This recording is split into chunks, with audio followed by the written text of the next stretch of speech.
The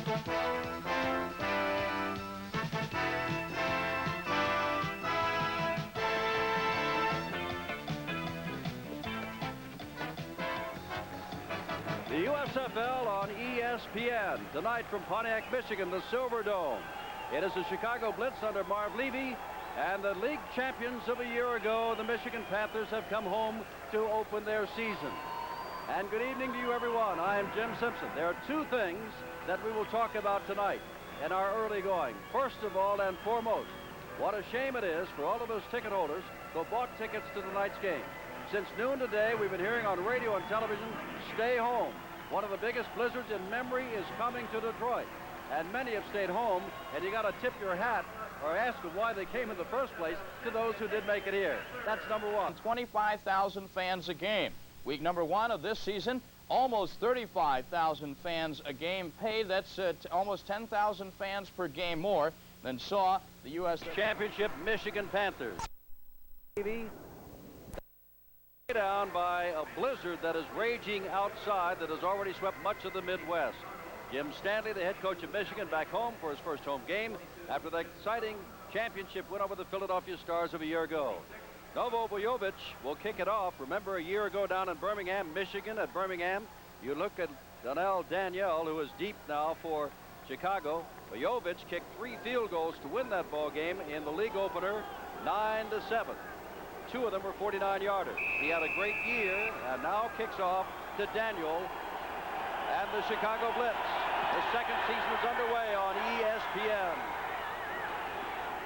Taken by one of the upmen, Jim Stone, a fullback out of Notre Dame, and back to the 25-yard line, where it is 1st and 10. Evans will be the quarterback. Ferguson and Flowers will alternate in the backfield, and Paul will tell you more about that later. Larry Canada at fullback. And the wide receivers, as well as Flowers, McGee, and Keel is a tight end. They are planning to do some things on offense. We'll tell you about those in a moment. You can already see them as Jackie Flowers, a wide receiver, lines up as the deep man in that I. Now they shift out of it. 3 wide receivers. Now essentially including the tight end, 4 wide receivers. And on first down, Evans to throw and goes behind Jackie Flowers. It is 2nd down and 10. Okay. We talked about the backfield, that they may have Vegas Ferguson, number 26, in the backfield. That did not happen. What happens is they come in with 3 wide receivers, as you said. Jackie Flowers, 88, Heath McGee, 84, and Marcus Anderson, 80. They use what they call a stack I. They take the quarterback, who is Evans. The fullback is Canada, but behind the quarterback is Gary Lewis, 86, and then Jackie Flowers. And they're doing it again. Now they'll shift out of it, Jim. They'll shift out of it, and then they'll put Flowers back in motion. Here they go. 2nd down 10 from near the 25. Straight ahead, Canada gets a yard or 2, lost the football for a moment, and then hangs on as he gets near the 30-yard line. Kyle Borland hanging on, along with John Corker, who led the league in sacks last year. There is Larry Canada with the Denver Broncos with the Denver Gold. And each of the 4 years in pro ball, he has averaged better than 4 yards per carry. It is 3rd down at about 5. Now, they also say with this offense that they've got a very good short passing game, they being the Chicago Blitz. And they like to get the ball out now. They've got Vegas Ferguson in the backfield. He's on the wing. It's Evans over from the Bears. On a rollout, he's got room if he wants, but throws it out here, and it is complete to Mark Keel, the tight end. First down, the Blitz. They'll mark it at the 44-yard line. Run out of bounds by Clarence Chapman, the right cornerback. Keel out of Arizona, one of the original Arizona Wranglers that came here to Chicago. All right, Vince Evans fakes to the fullback, Canada, breaks to the outside, and Borland, who is the outside linebacker, did not get there. And when that happens, now Evans can either run or throw the ball. He decides to hit Keel, who is wide open. They've got a very good short passing game. Keep in mind, the Blitz expect to move the football. The question becomes, when the Panthers have the football, can they stop the other team? First down from the 44, and on first down again, Evans to throw. He's got a man on the far side, and backing out of bounds is Jackie Flowers, who had 63 catches a year ago. That's a gain of only a couple from the 44 to the 42 at 2nd down and 8. Marv Levy, a veteran in pro football with Montreal as a head coach, with the Kansas City Chiefs from 78 to 82. Head coach in colleges, New Mexico, California, William and Mary. And Jim Stanley on the other side of the field, long time, 6 seasons at Oklahoma State. Second down and 8 to go. No score early on, first quarter. The ball at the Michigan 42.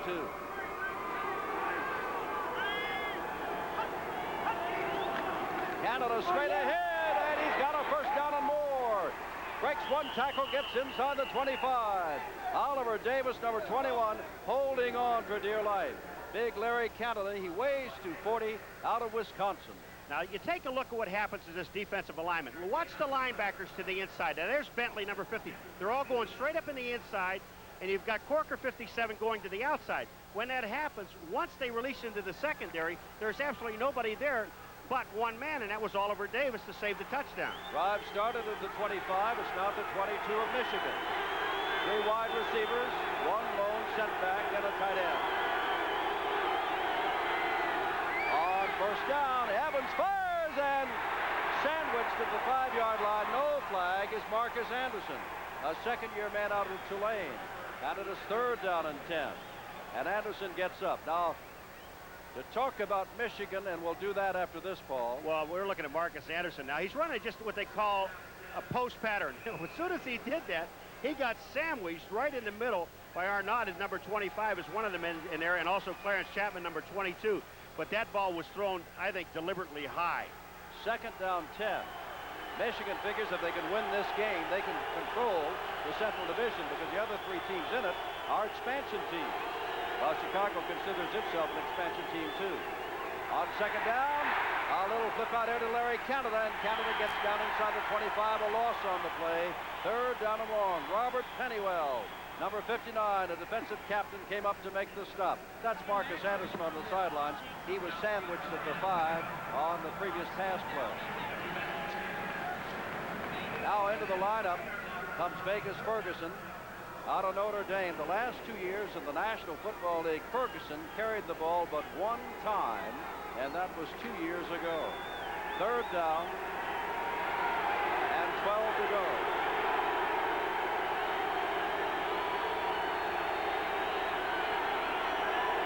They got Vegas Ferguson on top by himself. Evans with all the time, fading way back, puts it out and overthrows his man. Intended downfield from Mark Keel, would not have been a first down. And on comes now one of the stories of recent weeks, Kevin Seibel, the big field goal kicker out of Nebraska. All right, let's just take a look at the time Evans has. Now, he's got a strong enough arm that he can keep dropping back, Jim.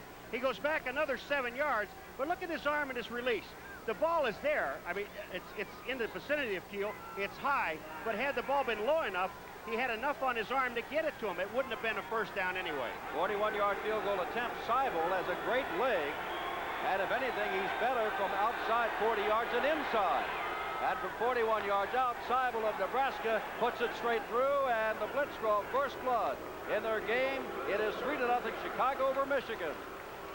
Can return the ball out of the end zone. I don't know if Walter Broughton, number 24, and John Williams, number 40 on your left, know that Seibel can really boom that ball.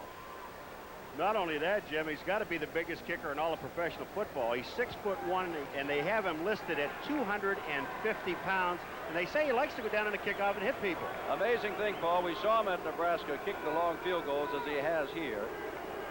Hit on 96+% in his career of point after touchdowns. But you give him a 20-yard field goal, and he couldn't find the goalpost. That's an exaggeration. But he has a big leg on a big man. Here's Seibel to kick off. Blitz leading 3-0. And he gets it high in the air. After all of that, Walter Broughton comes up and takes it to the 16-yard line and gets out to the 25 and forward across the 30-yard line. And now you'll hear it as Michigan goes to work. And keep your eye on the blitz, because the knock against the blitz, even from their own staff, is they can't stop too many people. Defense is slow in coming. Bobby Hebert will come out with John Williams and Ken Lacey in the backfield. Anthony Gardner, Derek Holloway, the wide receivers. Mike Cobb at tight end. Godfrey and Osmond, the tackles, and Whiskey and Penny, the guards, and Randolph at center. Remember that Dornbrook and McGriff, 2 of their offensive line, are hurt. Here's Hebert, fresh from that long holdout. First down, 30 mark. Carter in motion. Straight ahead goes Ken Lacey. Lacey was the third leading rusher in the league last year behind Kelvin Bryant and Herschel Walker. Defensively, Kadich, Justice, Taylor, and Thornton, the front four for Chicago. Kimmel, Gillen, and Norris, the linebackers. Bryant, he is quick, and Livers at the corners, and Wilcox at strong safety, free safety last year, while at free safety, out of retirement, Doug Plank, the former Chicago Bear. Second down after the pickup of 6 by Lacey and 4 to go from the 36.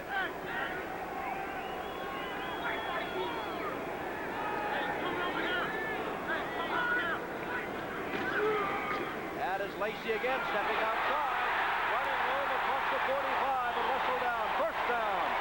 Little Virgil Livers, who is only 5'9", went after big Ken Lacey, who weighs 220 pounds.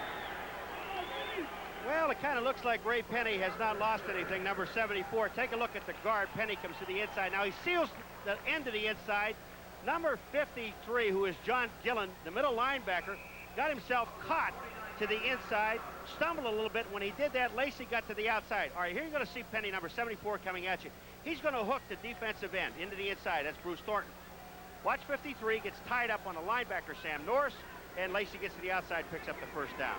From midfield, 1st and 10, the Panthers. Hebert hasn't thrown yet. May throw here. Looks downfield. Derek Holloway. Touchdown!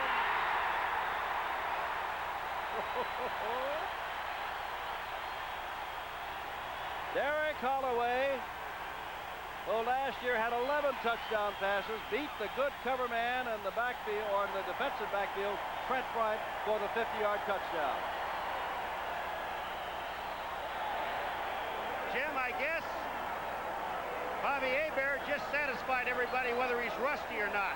I mean, that pass, the first one he has thrown in the ball game, and a bomb of about 65, 70 yards, and hit Derek Holloway running away. Novo Bojovic will attempt the extra point. We haven't had 5 minutes go by in this first Monday night telecast yet.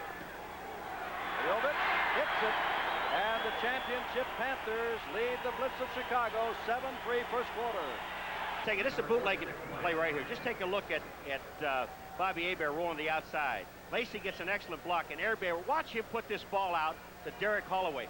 First of all, Trent Bryant is nowhere near Holloway. And remember one thing about this play. Holloway was still running away when he caught the ball. It gives you an idea of the arm. All right, now you're going to see the move that Holloway puts on Bryant. Right here. Takes him a little bit to the outside, and he's running directly towards the post. And Bryant isn't within 5 yards of him. And again, he's still running away when he caught the ball. He did not have to wait on it. And look at Bobby Hebert. Do you think he knows? Well, they were saying he was floating the ball a little bit, and that's how you get him intercepted, being out of training camp. He did not get a new contract. He had his contract shortened so that he'd be free to really open negotiation after 2 more seasons. Bobby Hebert out of Northwest Louisiana State, most valuable player in the championship game last year, led the USFL, starting off well here. And now Bojovic sends Daniel to the goal line. Here comes Darnell Daniel, and just about back to the 20-yard line, and that is all before Will Coakley, a reserve linebacker, made the stop. Scoring drive, 3 plays, 68 yards, the last 49 and a half. Caught the pass from Hebert to Holloway. It only took him a minute and a half to edge in front of Chicago, 7-3. Now remember, in the division, the Central Division with Michigan and Chicago, 2 veteran teams are Houston, new, Oakland, new, San Antonio, new. Michigan figures control the Blitz tonight, and we've got this Central Division just about wrapped up and on the way to the playoffs again. Again, 3 wide receivers. Flowers in motion. And Evans back to throw. Gets it across the way, and that is Marcus Anderson. And he just gets a couple of yards before Clarence Chapman cuts him down. Marv Levy said today, we have to have something big to happen. And the funny thing said, we would rather just have ball control by them against us rather than him hit the big play. They kept the ball only for a minute and a half and hit the big play. Well, he was afraid of his defensive secondary, and Marv knows it. He does not have a lot of speed in the secondary. Plank has been around a long time. He's been out a couple of years. Tommy Wilcox doesn't have a lot of speed, but he'll hit you. But I guess Trent Bryant is the one man with the speed if there's anybody back there. Vince Evans has had some great days in the Silverdome, while with the Bears might have our first flag of the night and do as Canada carries the ball. But it could be, as Pennywell makes the stop, it could be that a Michigan Panther was across the line of scrimmage. By the way, while we have the chance here, that is Bill Parkinson, our referee. Offside, he's going to tell us, against Michigan. The umpire tonight, Ed Manning. Jack Pitkus is the head linesman. Line judge, L.T. Bonner. Back judge, John Goldsmith. Joe Reichwein is the side judge. And the field judge is Horton Acesta. And they'll move the ball out to about the 28-yard line. Encroachment, number 99 on the defense. Second down. That is Ronnie Padgett. By the way, defensively for Michigan, David Tipton, their nose guard, is out of Jim Stanley's team. And Alan Hughes, the defensive end, has moved into the middle. And Larry Bethea, longtime Dallas Cowboy, is on the right defensive end. And a lot of good linebackers on this Michigan team, including Corkler and Pennywell and Bentley and Edwards, and 4 good backups. Second down, 2 to go. Here's Evans rolling out, and he's going to run for it, and has the first down. Evans weighs 211.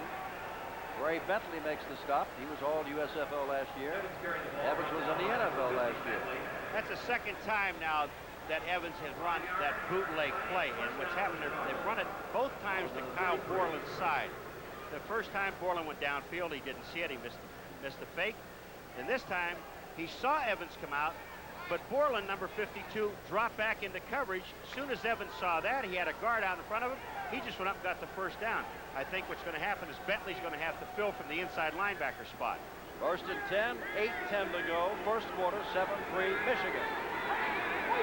Evans, they were blitzing from the outside, gets the ball away, but by the time downfield Allen Anderson had turned around, the ball was hitting behind him. Vince Evans had to unload in a hurry as Corker, with those 28 sacks a year ago, was coming on the dead run. It is second down and 10.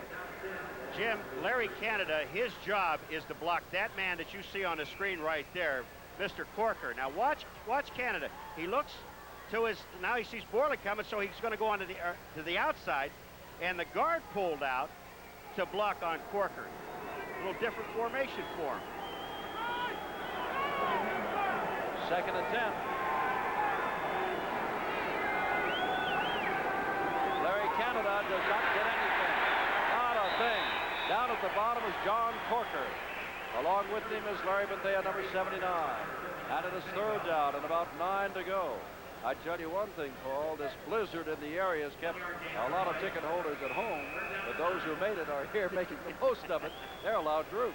I'm just seeing more and more people coming in, so it didn't hold that many people out, and they did sell over 30,000 tickets for this game. And expected better than 40.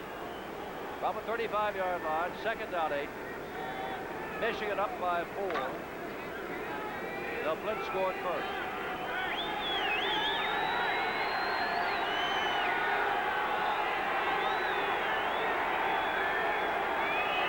They're sending those linebackers all the time, and they may have run out of time. Did not get it off in time. Delay of game is the call. Tell you what, if I'm Vince Evans and see those good linebackers, Pennywell, Corker, Bentley, and Edwards, 2 of the 4 are teeing off on him nearly every snap of the ball. Well, you know, I talked to John Corker, and John told me he does have a free rein. If he has no one to cover coming out of the backfield, he is basically free to go. And when you see Corker come up to the line of scrimmage, that's Coakley 58 in there, but look at Corker. He comes up, and there's Canada. That's his man to block. Of course, the whistle is blown. Canada let him go, but he has that freedom. Third down and 13 from the 30.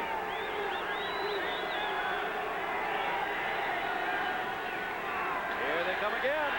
Evans rolls away from him, gets the ball away, and has a man on a comeback pattern across the way. That is that is Evans getting up there, and it was Keith McGee who made the catch, but it is short. Whoops, they got the first down. Mark it, they got the first down. You think Evans isn't in trouble, but watch how strong his arm is. He's gonna roll out of there to his left. Watch him uncork this ball. Now he's gonna get nailed. The 2 guys that hit him are Alan Hughes and number 58, Coakley. 98 is Allen Hughes. But Evans stayed in there and threw that ball like a rocket, got the first down. As we said with the Chicago Bears, Evans had great days here, much to the Lions' dismay in his NFL days, and he's having a good night tonight. Fake to Vegas, Ferguson gets the ball away, he's hit, and the flag is down. Anderson, the man far downfield, and Oliver Davis in on the play. Face mask called against Michigan, and the Blitz are going to get another shot at first down. Jim Stanley, Coach of the Year, according to many in the USFL. Look at Blitz Evans. Now, you talk about a man that has confidence in his arm. Play action pass. That's Vegas Ferguson coming back. Now watch him set up. He's looking over the field. He knows now he's going to get hit. Face mask. It coming. Number 98 on the defense. And that First release, down that and quick 5. release, the ball was overthrown, but he got it away, did not take the sack, but they had a face mask on Michigan. And of course it was not against Evans. It was in the line play that one of the defensive linemen, Allen Hughes, grabbed one of the offensive linemen, or perhaps Canada, by the face mask. First down. And 5 to go now. Whoops, offside again. Flag is down again as Canada goes ahead and has a first down. They will probably take the play. You can see Bethea, number 79. He is there, as we said, because Hughes had to move inside because David Tipton is hurt.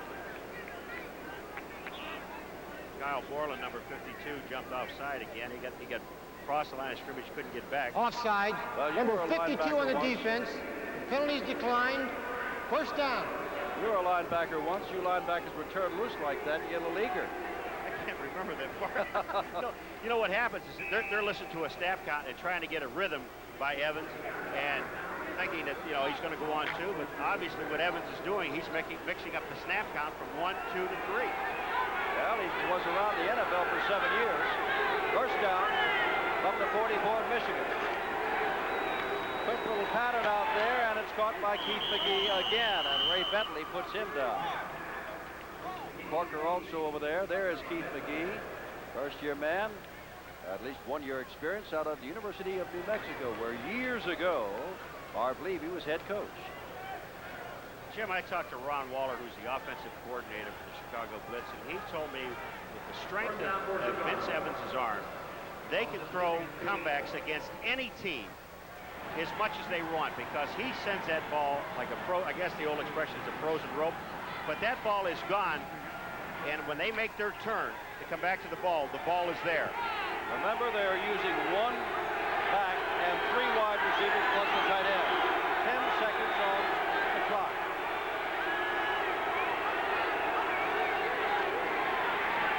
Evans puts it down there, and it's to no one. It was for Anderson, and back there with him was Clarence Chapman. But it's incomplete. You want to know why Evans is having a time, Jim? Just take a look at this. Bob Simmons, number 73, Fisher, 57, 65 is Glenn Hyde, 74 is Hoppick. And these guys are just doing a great job up in the middle. Now, a couple of times Evans rolled to the outside because of the blitz by Corker. If he stays in, I think you'll have enough protection. He is 6 of 11 for 53 yards. Edwards and Corker were blitzing on the last play. Second down, 10.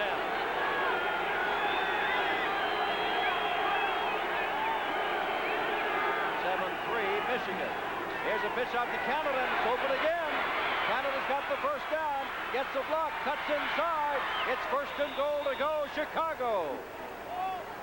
They keep those linebackers coming in, and it's open to the outside. Jim, I'm going to tell you something. Marcus Anderson, number 80, the flanker, knocked off 2 men. Watch on the top of your screen. Watch number 80. Well, you're going to see 2 guys go out. Greenwood was one of them, and also was the linebacker, which was Kyle Borland on the inside. But that was knocked down and caused by a flanker, and Larry Canada takes the ball down to the, what, 1.5-yard line. That's right, inside the 2.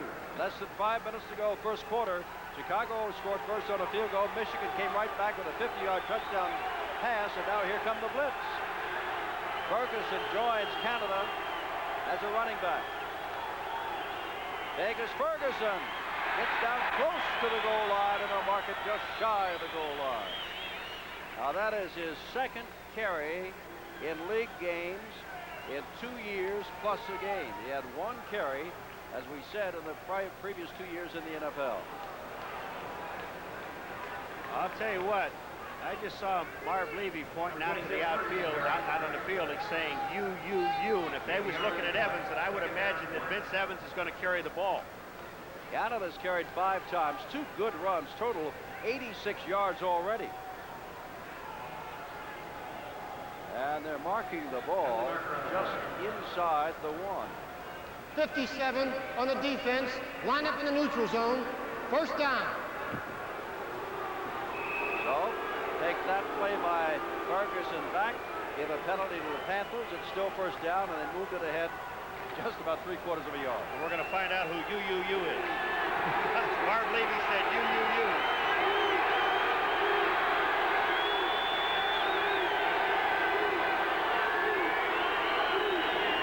Vince Evans, touchdown! That's who you is. And the Blitz go out in front. Now there's a fight down. Flags are down. Hoppett, one of the offensive linemen, we can see him. Corker's the other guy. We know who he is. Yeah, 57. There is Doug Hoppett out of Kansas State. Flags have flown. The touchdown stands. And we'll see what happens. Personal foul. Number 79 on the offense. Personal foul. Number 74 on the defense. The penalty's offset. We'll try the extra point. Well, I tell you what, I think he got a little fouled up there. At 74 on offense, it's Hoppett, and 79 on defense is Thornton. Well, here's you. You is number 8, Vince Evans. That's what Marv Levy said. You take the ball, you go over the top. Bentley, number 50, is in there filling, but Vince Evans, all you got to do. So remind everybody. All you got to do is crack the plane to the goal line with the ball, and it's a touchdown. Evan Seibel, outstanding point after touchdown man in college, kicking his first in the pros and has it. And with 4:35 left, it is now Chicago. Seibel, remember all that we told you about his great leg? He doesn't get the ball to about the 18-yard line, and Broughton takes it there. Broughton gets across the 35-yard line. One of the reasons they got rid of Efren Herrera is because he could only kick the ball to the 18-yard line. Seibel has kicked the long field goal of 41 yards tonight, but hasn't got the ball inside the 15 on the kickoff. Well, one other thing, too, Jim, there's a scoring drive. You can take a look at it there, but the other thing about it is he is getting height, but the kicking team is not getting down there. The Michigan Panthers are blocking so well between the 40 and 45-yard line. It gives Broughton enough time to catch the ball, and it looks like he's about ready to break one. Ball on the 36-yard line.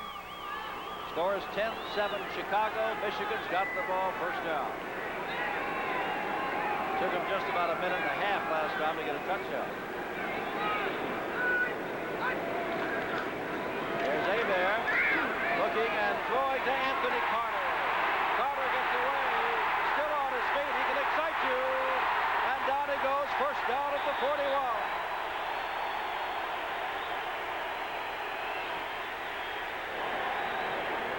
You see Hebert's eyes? Jim, we're going to show you why. His eyes are blinking just a little bit. Here he comes. Play action pass again. He's going to roll out. He's going to get hit by number 79, Bruce Thornton. I mean, get hammered. He's down. But the catch, look at Anthony Carter. Now, there's Trent Bryant. He misses. Watch what, well, what do they call him? AC? Watch what he does. He goes back in, and now he's picking up his blockers on the outside. That's Osmond. Tony Osmond, number 75, helping him downfield.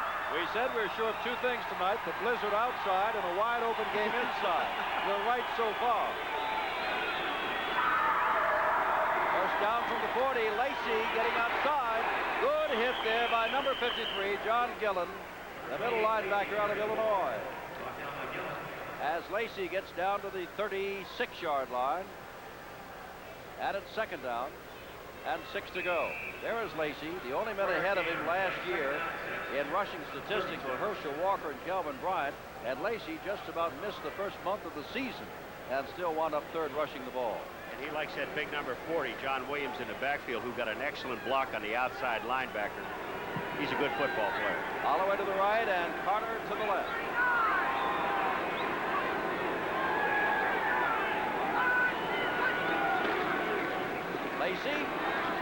not have the first down. It'll be 3rd down and short.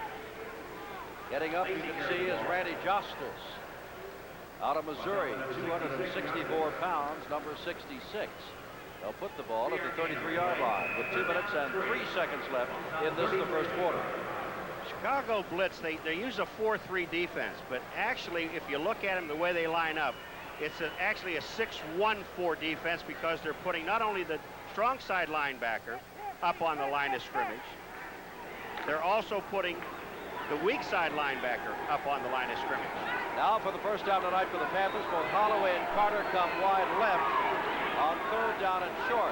Carter in motion, Hebert back to throw, dumps it across the middle to Holloway, and Holloway's got the first down. First man to hit him, Gillen, the middle linebacker, and you can see Kadich up there, number 61, to contain him. First down. Winners yesterday in the first weekend of the USFL. Arizona over Oakland, Denver over Los Angeles. Jacksonville, an expansion team, buried the Washington Federals. New Jersey got by Birmingham. New Orleans over San Antonio, Oklahoma, and Pittsburgh in a rainstorm with Rozier only getting 27 yards. In Memphis, they've gone wild. They were leading Philadelphia until the 4th quarter when Philadelphia beat them. And Tampa Bay over Houston by 3.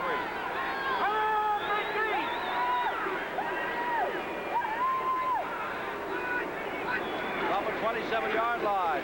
First time tonight that Terry Miller carries the ball, and Miller gets down near the 25-yard line. Miller played for Jim Stanley at Oklahoma State. Number 43, 5'10", 196. Less than a half a minute to go now in the first quarter. Terry Miller, you know, there was a question about him. They brought a lot of offensive backs in here to play. Terry Miller came back into Michigan this year with a tremendous attitude, had a super preseason, and he just cut everybody that was trying to take his job. Second down and 7 from inside the 25. Hebert, there's Lacey. Lacey runs over a couple of folks and picks up the first down near the 15-yard line. They'll mark it at the 16 as the first quarter has ended. Chicago scored first, then Michigan, then Chicago, and here comes Michigan again at the end of the first quarter.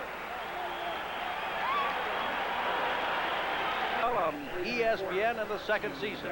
And a reminder that Paul and I will be picking the men and most valuable player at the end of the game, and a check for $1,000 will go to the school or university of that player's choice. Michigan down by 3 as we start the second quarter, but they've got the ball at the 16-yard line. 1st and 10, trailing by 3.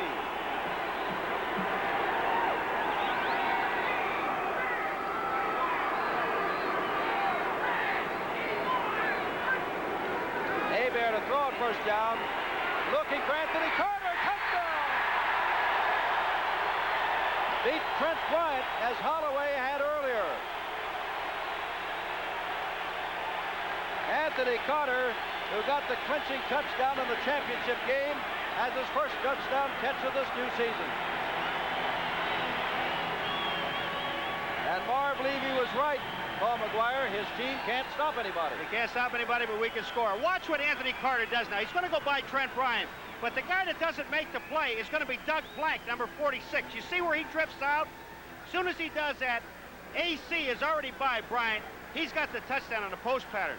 But the man I want to give a lot of credit to is Bobby Hebert. He only took about 2 steps back from the line of scrimmage and then stayed in the pocket. Vojovich makes it 14-10. Michigan, the defending champions of the United States Football League's first season, leads 14-10. Vojovich to kick off. To the 20. Daniel along the sidelines and run out of bounds. Out to about the 34-yard line. But Hebert, as we said, is absolutely picture perfect. That last time, 16 yards to Carter. Now watch, here's what I talked about. Here's the guy I gave credit to was Hebert. Watch what he does here. And watch how long he waits for Anthony Carter. 3 steps back, watch. Now he knows he's going to get hit, and that ball's right on target. Second quarter, 14:46 to go in the half. And Holloway and Carter and Hebert, who took themselves and their teammates to the championship win last year, have started 1984 in outstanding fashion. Here comes Chicago. They can score. Flowers in motion. It's defense they're worried about. Evans throws it out here and has his tight end Mark Keel. And Keel picks up 3 or 4 yards across the 35 before John Corker and Oliver Davis make the stop. Here's the Michigan offensive line. Some new men are in there. Wiska is in there, but Grimm is not. Osmond is in there. Dornbrook is not. Dornbrook may be out for the season. That's a big blow to this team, but the way this offensive line has protected Bobby Hebert, they went out and did the right thing, got some backup people. 2nd down and 6 to go from the 37. Now for the first time in the ball game, Glenn Ford carries the ball, and not for much. Maybe a yard before this youngster who came over from the Denver Gold is really racked up by Allen Hughes and David Greenwood, 2 of the hardest hitters on the club. All right, here's what a strong safety has to do. Jim, he sees the run play. All he's got to do now is fight off the blockers and make sure he can find a piece of the ball player. But the guy on the bottom was number 57, John Corker, all the way from the other side. 3rd down, 5 to go. Evans has got to throw. He's got the time, and the ball is off the hands of the intended receiver, Marcus Anderson. Anderson was hit hard there by Pennywell. Well, Pennywell, the ball, really. Pennywell almost had the interception. What they did that time, Jim, is they backed off all the linebackers, and they're going to let him throw the ball and let the 3-man rush go after him. First punt of the night, the way this ball game has been going. And Levy, who had Gossett at Kansas City, Gossett came over from the Browns, will kick the ball away to another outstanding man on a kick team, the returner Anthony Carter. Gossett can hit him quickly, gets the ball away, great height, and Carter can do anything once he gets the football, and seldom calls for a fair catch. Michigan's going after it. Here comes 10 after Gossett. Gets the ball away, high and deep. Carter backs up inside the 15, back to the 12, and they're down there with him. But he's got speed, and there's good containment. Excellent containment by the Blitz on that play. And time has been called. 13-13 to go. The ball is on the 17-yard line.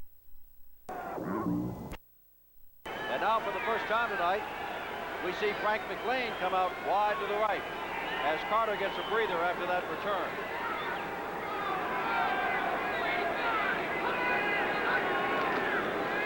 There's Lacey, and you can see the man up top is Bruce Thornton, the ex-Dallas Cowboy. They're saying that Lacey fumbled, and getting up with the ball is Gillen, but the ball had been blown dead. Marv Levy, no secrets in the USFL on his team about trying to build that defense. This is the former Arizona Wrangler team.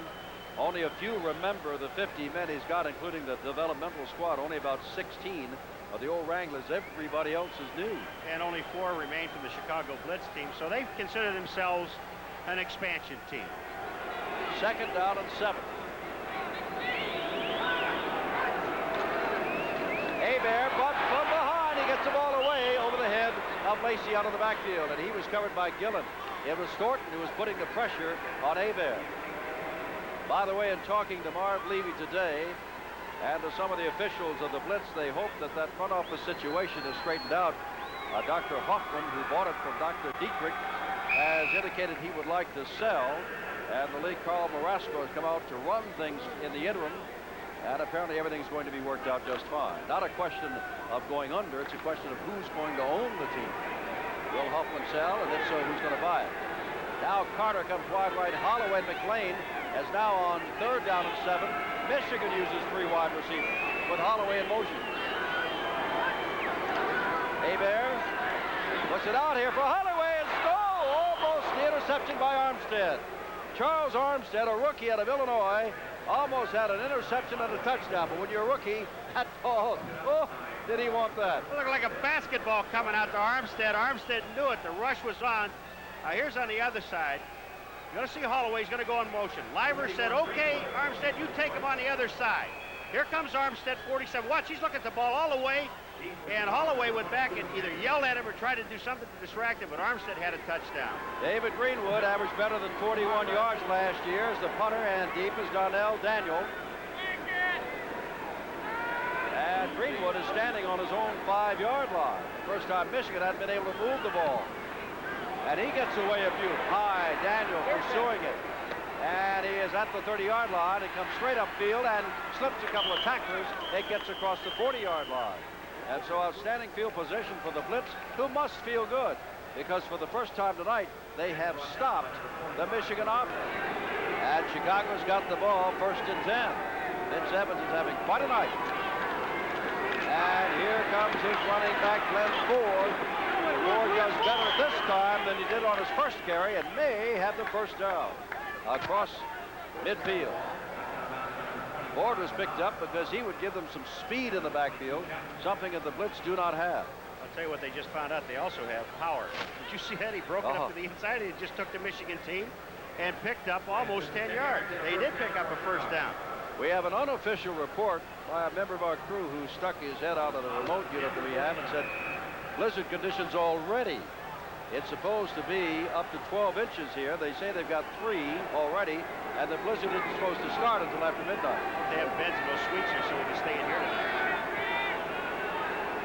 11:38 to go. First half, here's Evans. Evans, what an arm, and he's got his man right there. Fine play, and Marcus Anderson, who's been sandwiched, knocked down, knocked out of bounds, finally gets the ball, and another first down inside. Well, they're going to mark it just outside the 35-yard line. Let me say something about this Blitz offense, and I hope I can explain this to you. They run what they call sight adjustment routes. I know that's garbage to most people, but what the receivers are doing, they're going down and taking a look at the safeties and where they're coming. If they're going to a too-deep zone, they know that they can break the pattern off short. Evans reading the weak safety, he can throw it a little bit shorter and into the zone areas that are open. Here's Evans rolling out. Still running with the football and out of bounds. Running away from the outstretched arms of Kyle Borland. But he picked up good yardage on the play and gets the ball inside the 30-yard line to the 29-yard line. Let me tell you, well, let Paul tell you about Evans running first. Well, I told you 2 times in the first quarter that Kyle Borland got himself committed to the inside. Now look at how far Kyle Borland 52 drops off. As soon as Evans sees that, and he sees Padgett being knocked down, then he breaks it upfield and he picked up, I guess, 6 yards. Jim Simpson with Paul McGuire, our first Monday night USFL here on ESPN, live from the Silverdome. A raging blizzard outside, a hot football game inside, with Michigan leading 14-10, and here come the Blitz. And there's the delivery again, almost a first down out there. Clarence Chapman makes the tackle, and that is Marcus Anderson getting up again. I started to say about Vince Evans and his great moments up here, Paul. In week 7 of last season, when he was with the Bears, he came up here and hit on 20 of 45 for 330 yards and a couple of touchdowns. In the 1980, he came off the bench up here and knocked the Lions right out of the playoffs. So he loves the Silverdome. I think he does, too. He's the kind of guy, well, anybody like to play indoors. And it is just that short of a first down. Just that much. Friday night, a big game coming up live again. We're going out Tempe, Arizona way.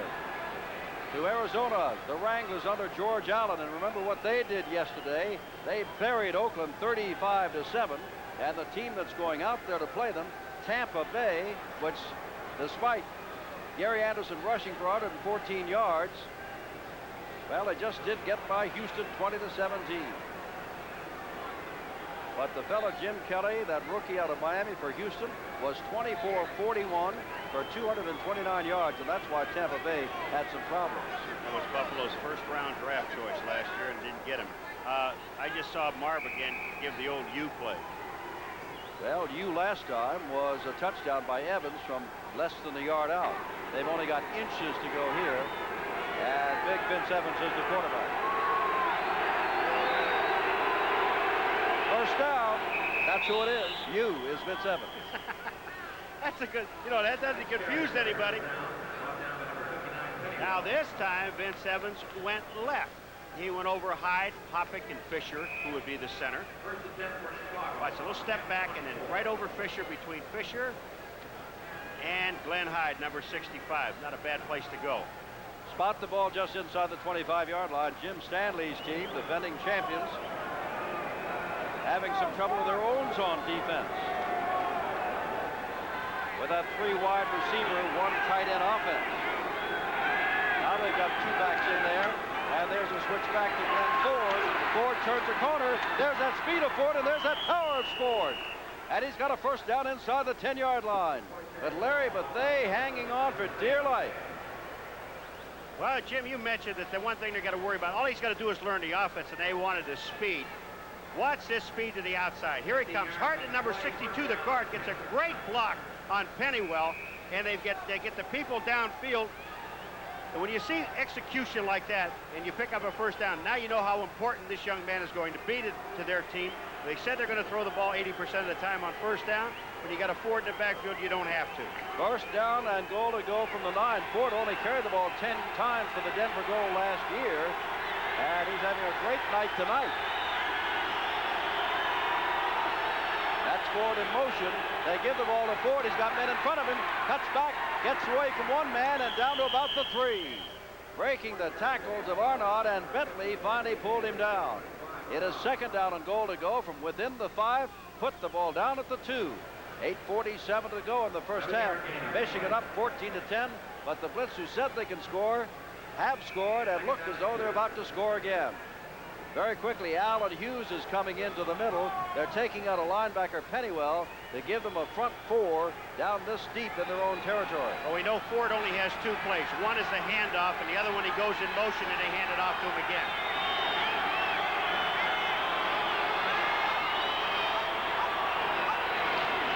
Evans, Canada touchdown! Larry Canada, not the quickest man in the world, turned it back up inside and scores from the 2. And Chicago goes in front again. This is what you call a bull in your backfield. Watch Canada, and you're right, Jimmy, he's really not that quick, but he sees that hole to the inside. Arnott comes up to force him back to the inside. The pursuit is really not there, and Canada picks up the yardage. Here it comes at you. Watch Canada. Here, you see what he sees. He sees Arnott to his outside. Why not take it back to the inside? Touchdown. And now Seibel with Gossett holding. Lost it. And that's it. They do not get it. Oh, it is 16-14. As they bobble the snap from center. 8:15 to go. Chicago has moved out in front. The only thing the kicker has on his mind is to kick the football. Gossett never got the ball in his hands, never got the ball down. Remember now, the 2-point play is in effect in professional football, so if Gossett picks it up and scores, it's 2 points. Tom Mees, USFL Stars in action, coming up at halftime. And we've got 8 minutes and 15 seconds of playing time before Tom gets his turn. Williams on your left and Broughton on your right. And Seibel to kick off. He hasn't had a deep one yet. And this is high, and Broughton this time is inside the 10. That's the farthest he's kicking, and Broughton does not get out to the 20-yard line. Good coverage there on that high kick. Jimmy Rivera, reserve linebacker, made the tackle. 3 minutes and 31 seconds. Vince Evans did a lot of it. Glenn Ford did a lot of it, but it's Larry Canada who scored from 2 yards out. I tell you, if we had to give our men an MVP award right now, would you say Hebert, 4 for 4, couple touchdowns, or Evans, who's led them to 2 touchdowns and a field goal? It is a close thing, and it's a wide open game. From the 19-yard line, Holloway goes to the left, Carter to the right, Williams and Lacey the setbacks.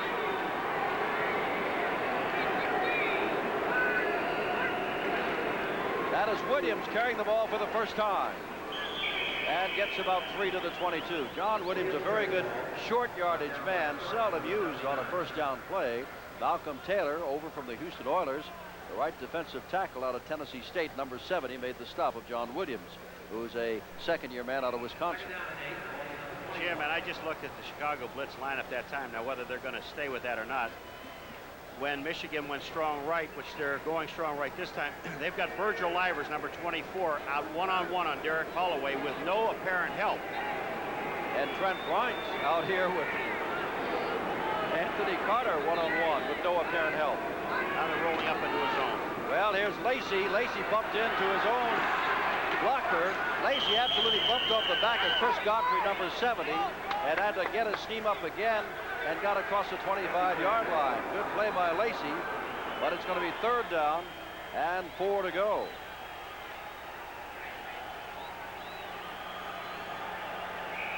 Jim Stanley, a quiet man. He brought some new people in here at the end of last year, back up in the offensive line. Blitz, while they were rebuilding, Stanley was trying to sign his veterans to long-term contracts. 3rd down and 4 from the 25. Hebert to throw. Lacey out of the backfield, and he bounces it on one hop, and it's 4th down. And for the second possession of the Panthers, admittedly, each time they've started inside their own 20-yard line, they're going to have to kick the ball away. And Hebert is, I'm watching his patterns, and he's looking everything to his right. I know they're going to tell him from upstairs, take a look at the left-hand side of the field because you've got some people open. That time he had Holloway, 29, open. He also had John Williams, number 40, coming out of the backfield who was open. Donnell Daniels standing inside his 30-yard line. As David Greenwood is standing on his own 10. His last punt was 51 yards. Greenwood. Daniel is out of bounds, and they'll mark it inside, let's see, the 30 up to about the 29-yard line. For USFL Stars in action at halftime with the highlights and action from this first weekend. I can't imagine, as you took a look at all those people in the stands, we have had blizzard warnings all day. There's better than 3 inches out there now. It could be up to 12 inches. Much of the Middle West is shut down. And a lot of the people that bought the tickets actually showed up, and we were wondering how we'll even get home. They're like the people in Buffalo. When they give you a warning, we know better. We're going out anyway. 1st down for 29. Chicago, they lead by 2. 6:01 to go. First half. Blitz Evans putting it way up top for Marcus Anderson. Anderson has a fine defensive play by Clarence Chapman. Chapman, stride for stride with him, knocks the ball away. Jim, I told you before that these are sight adjustments on the offensive receivers. Now take a look at what happens. There's Clarence Chapman on the top of your screen. Arnott is here. Watch what happens. Here comes Anderson. He's just running straight because he knows he's one-on-one. And this ball hits him right in the face, I think. Right in the face mask. 2nd down. There is Chapman. Stride for stride with Anderson. Chicago went for the bomb, leading 16-14. Less than 6 minutes to go in the half. Maybe they feel they can contain Michigan now. Good play there, but not able to hold on to it. Mark Keel, a tight end. Drilled him at the 34-yard line. Keel was hit not that hard and dropped the football. And suddenly Marv Levy's group finds itself in 3rd down and 10. They're playing, Paul, as though they can go for something big, feeling now that they may be able to contain this Michigan offense. They've done it the last 2 times around, but that was well within their own 20. Evans is 9 of 17 for 74 yards, and he faces a 3rd and 10 situation here. You know, when you tell a defense you can't stop somebody and all of a sudden they do it, it puts an awful lot of confidence in your offense.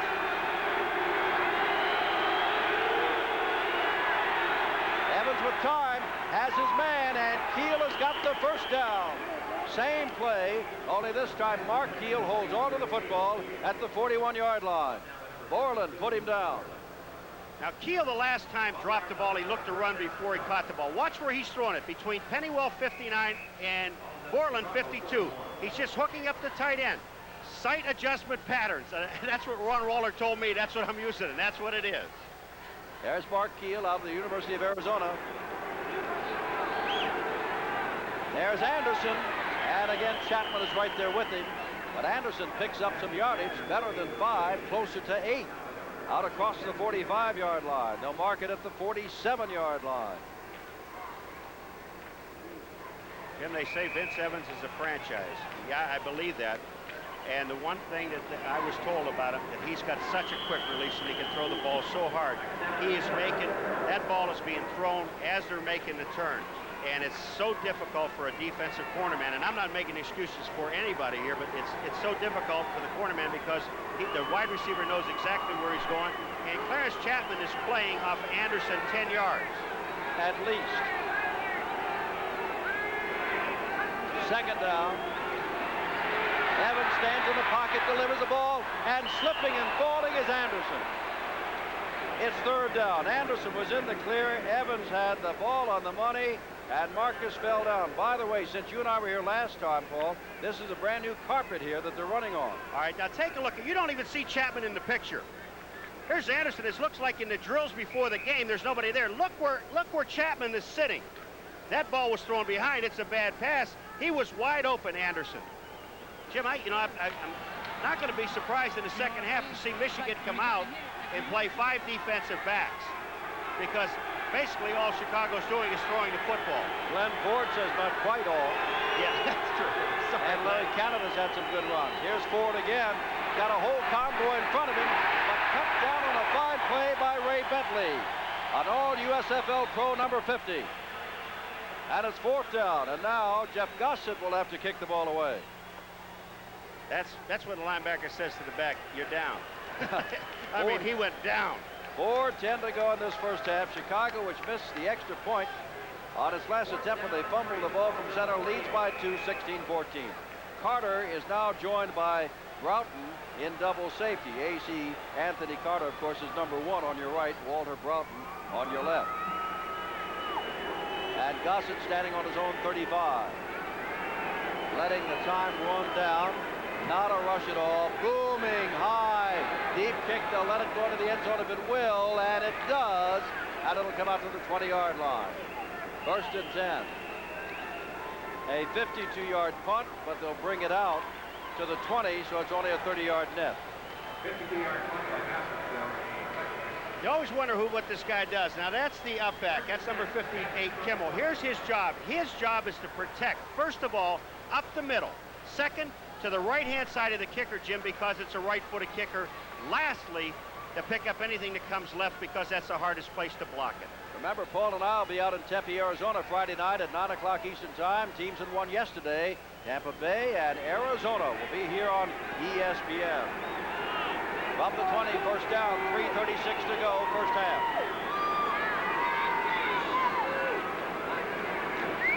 Fake to Lacey.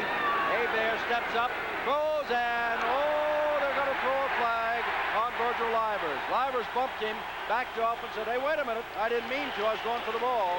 But they have thrown a flag, and it'll be pass interference, which in the USFL is 15 yards and an automatic first down. There won't be any discussion on this or ruled off because of the fact that both the back judge and the official on the sideline, the side judge, they both threw flags. I don't see why there's discussion. Now, the question is here, where the discussion is, so you can understand why they're doing it. Did he have a chance, Holloway, to catch the football? Here we go. No flag on the play. The ball was uncatchable. Second down. That is exactly a good call. They don't like it, of course, it's against Michigan, but he couldn't get the ball anyway, so no harm, no foul. That's exactly right. Here's the thing. Now, just take a look at Holloway. Comes in. Livers is going to hit him, but Holloway is moving back to the ball. Now, watch where the ball goes. He was behind him. Holloway turned in toward the middle, and the ball goes toward the sidelines. You'll see it again here. Holloway cutting toward the middle. Livers is right with him. And the ball bounds about 8 to 10 yards past him. So it is second down and 10 from the 20.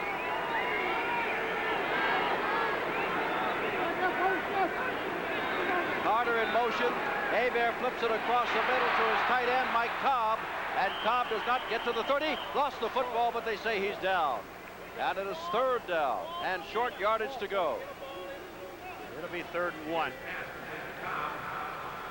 Mike Cobb, captain of the offensive team, had 61 catches last year, 7-year veteran out of Michigan State. And that's his first catch of this year in regular league season. One other thing about Holloway, Jim, if anybody watching it from the angles that we had it, they thought that he could jump up and catch the football, you got to remember one thing, he's only 5'7".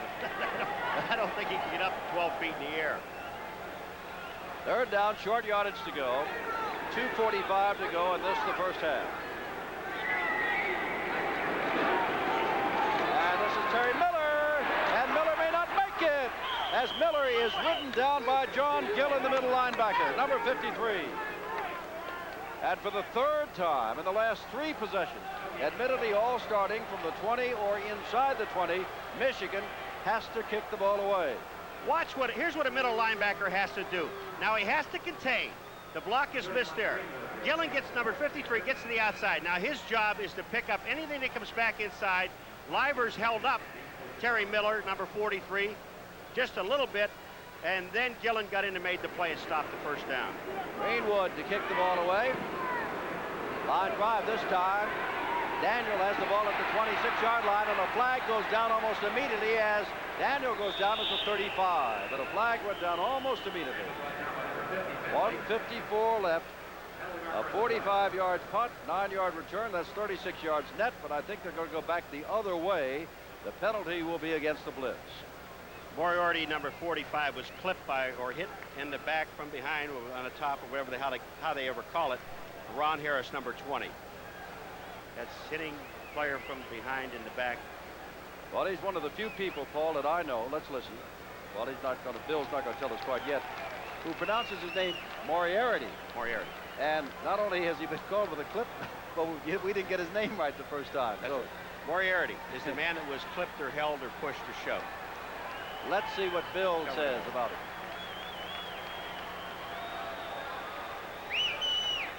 Bill Parkinson, the referee, crew here tonight. Flip on that microphone, Bill. Illegal block above the waist from behind during the return, number 20. Whoops, First it's not even down. Moriarty. No, he's the one who was hit. Number 20, Ron Harris, is the guy said. 1:54 to go. Boy, there's some folks that have come out in the blizzard tonight, and you got to be slightly crazy. That includes us to do that. Panthers are number 1. Night of USFL on ESPN 1984. First and 10, Chicago. They lead 16-14. First and 10 at their own 20. Evans hands the ball up to Canada, and Canada's got some running room. Bentley and Corker stopped him, but not until he moved near the 24-yard line. Evans thus far 11 of 19 for 93 yards, and they're lining up very quickly without a huddle. Evans to throw. Evans has a man on the far sideline, but bounces it right in front of Marcus Anderson. Marcus Anderson has been on nearly every kind of play you can get tonight. Streak patterns where the ball has hit him in the face. He's gone up in the air at the 5-yard line, only to be sandwiched there, and he's made a couple of good catches, and now they bounce the ball in front of him. Well, Pontiac and the Silverdome is glad to have ESPN. We'll return that favor. We're thrilled to be here to begin yet another season, especially with the championship team on display. That's right, and I'll tell you another thing about Marcus Anderson, too, Jim.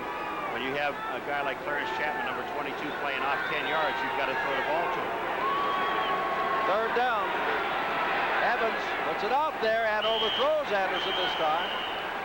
Might have been a mix-up there where Anderson was going to wind up, but it's fourth down.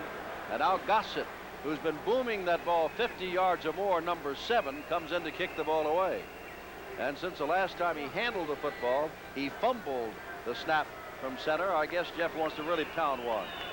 Carter, number 1, Broughton, number 24, the deep men, standing inside their own 35-yard line. Now what Michigan wants to do is that they want to try and jam because they're not putting, the Chicago Blitz do not put wide guys out wide. They keep them in tight. But they can jam everything in the middle because before the kick, only the 2 outside guys on either side are allowed to release. Gossett, another high kick. Not that far, but no fair catch by Broughton. And Broughton's in a crowd and is not going to get out of it. And a flag goes down. Will there be a clip or do they grab Broughton by the face mask? Armstead made the stop along with Rivera. 39-yard net kick after the return, but let's see what happens on the penalty. Bill Parkinson stepping in. He'll talk with Horton Nacetta. Legal block against Michigan. They'll go the other way. So the Panthers are back in a hole. Remember, at one time, Hebert was 4 of 4 for a couple of touchdowns. Now he's 5 of 9, which means he is one of the last 5, total of 103 yards. And 2 touchdowns. I got a holding penalty against Michigan. Well, it's really a legal block. Above the waist from behind, number 1, during the return. First down. That is Anthony Carter that draws that foul. 1:13 left in this half. Michigan trails by 2. They were better than a touchdown favorite to knock off the Blitz. Well, we've got better than a half of football to go in this inaugural here at the Silverdome. Now Carter and Holloway both go wide left. Lacey and Williams are setbacks.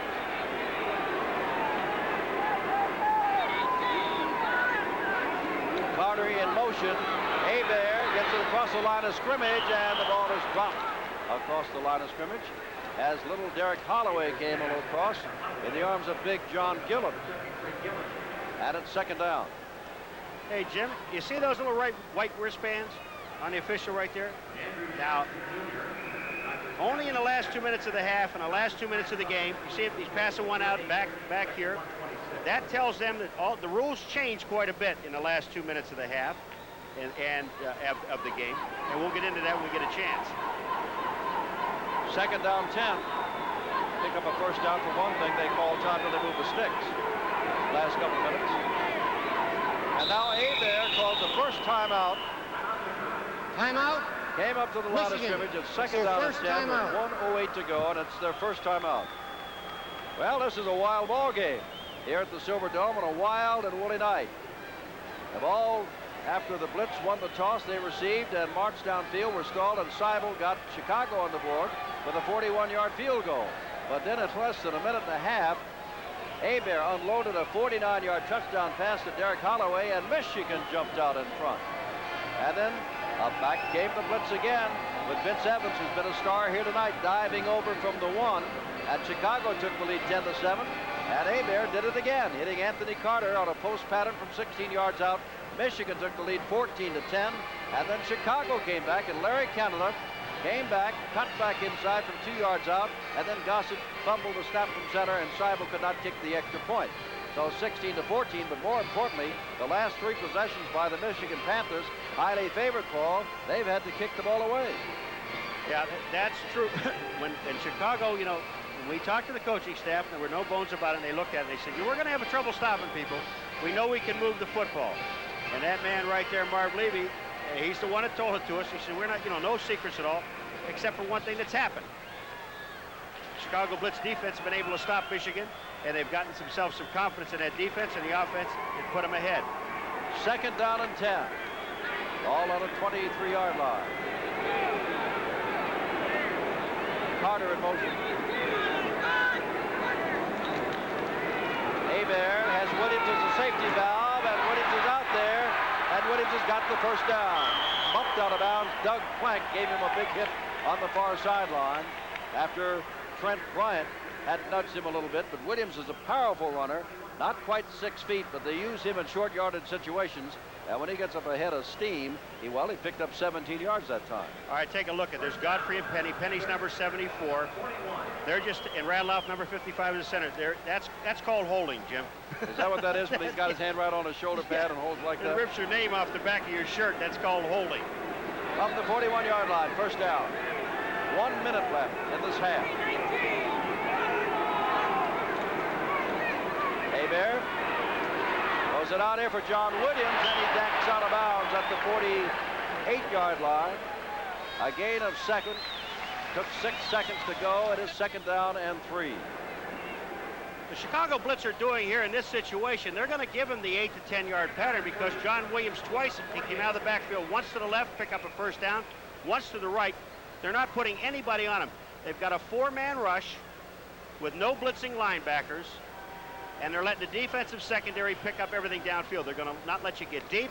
They'll let you catch the 25-yard or the 10 to 15-yard patterns, and there are 5 defensive backs. Holloway and Carter both come to the right. Armstead is one back over here, and they're waving over Bryant another, but there goes Anthony Carter the other way, and Bryant's trying to catch up to him. Across the middle, Carter can't hold on to the football. That's Doug Plank who gave him quite a hit there. 51 seconds to go, and it's third down and 3. Jim, that time, I said that they went with 4-man rush. That time they said both linebackers are going to come up in the middle. 55 is Norris. You're going to see him come up. And on the outside, Kimmel, number 58, is also coming. But they had the right play called. It was a quick pass to Anthony Carter. Number 1, Oliver Davis, 21, was not with him. Anthony just dropped the ball.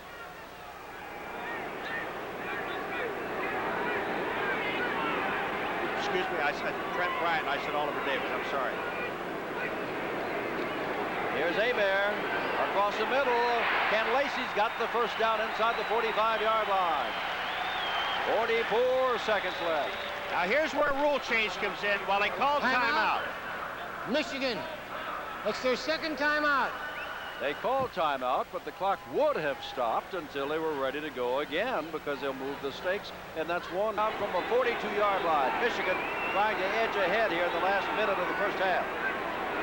Hebert dumps it out. Lacey head of steam, and a tackle made there by Sam Norris. Knocked him out of bounds. A flag goes down. That may give them more yardage. And if it does, it certainly at least moves them within field goal range. You know, Lacey's big enough. He's not going to take anything from Sam Norris because Lacey's 6'1", 220 pounds. And Norris is 6'3", 223. Yeah. So they give away nothing. that's right. Face to face. 5-yard penalty. Hebert 9 of 15, 149 yards now. Move the ball down to the 26-yard line. Face mask on the defense, number 55. First down. Now, Jim, 37 seconds to go. remember they threw 2 swing passes to Williams. Now all of a sudden they come back because they know the linebackers and everybody's dropping off. Now they're going to hit Lacey on the outside. Here comes Sam Norris, number 55. There is the face mask. It wasn't face mask at first. When he twisted him around is when he held on. Holloway wide to the left. Carter wide to the right.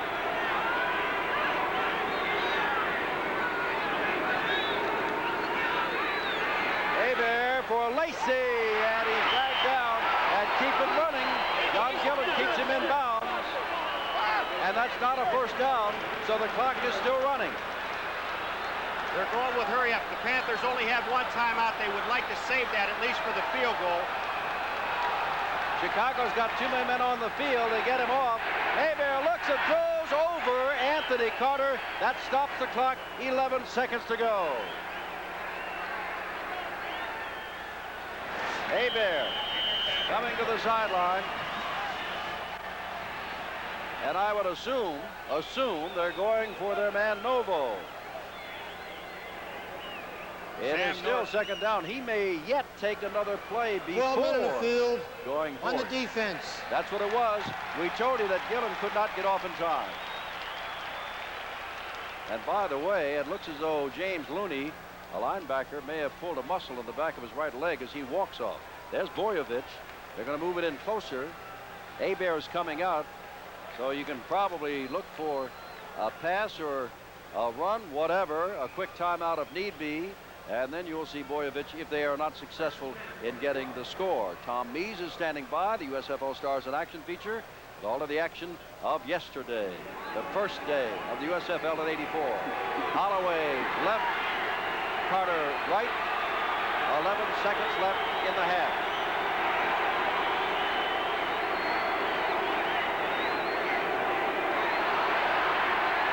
Long count. Hebert looking for Carter all the way, and Carter drops the football. It's incomplete, and there's a flag down back at the 20 with 6 seconds to go. Armstead, the defender, and if they roughed up, let's see, holding against Michigan. Let's see with 6 seconds to go. They want the clock, and of course they want some yardage here because it's going to be field goal time, so you take the play. Extra downs don't do you much good with 6 seconds to go. Well, they got holding. They're going to take the Michigan Panthers back 10 yards and bring on Novo. And that means that Novo is going to hit the better, just about 40 yards out, maybe 39. Holding, number 74 on the offense. First down. He kicked 3 long field goals in the opener last year to beat Birmingham. And this will be 39 yards to give them a 1-point lead at halftime. With Taylor's the man holding. 39 yards out. He's got plenty of legs. And it's good.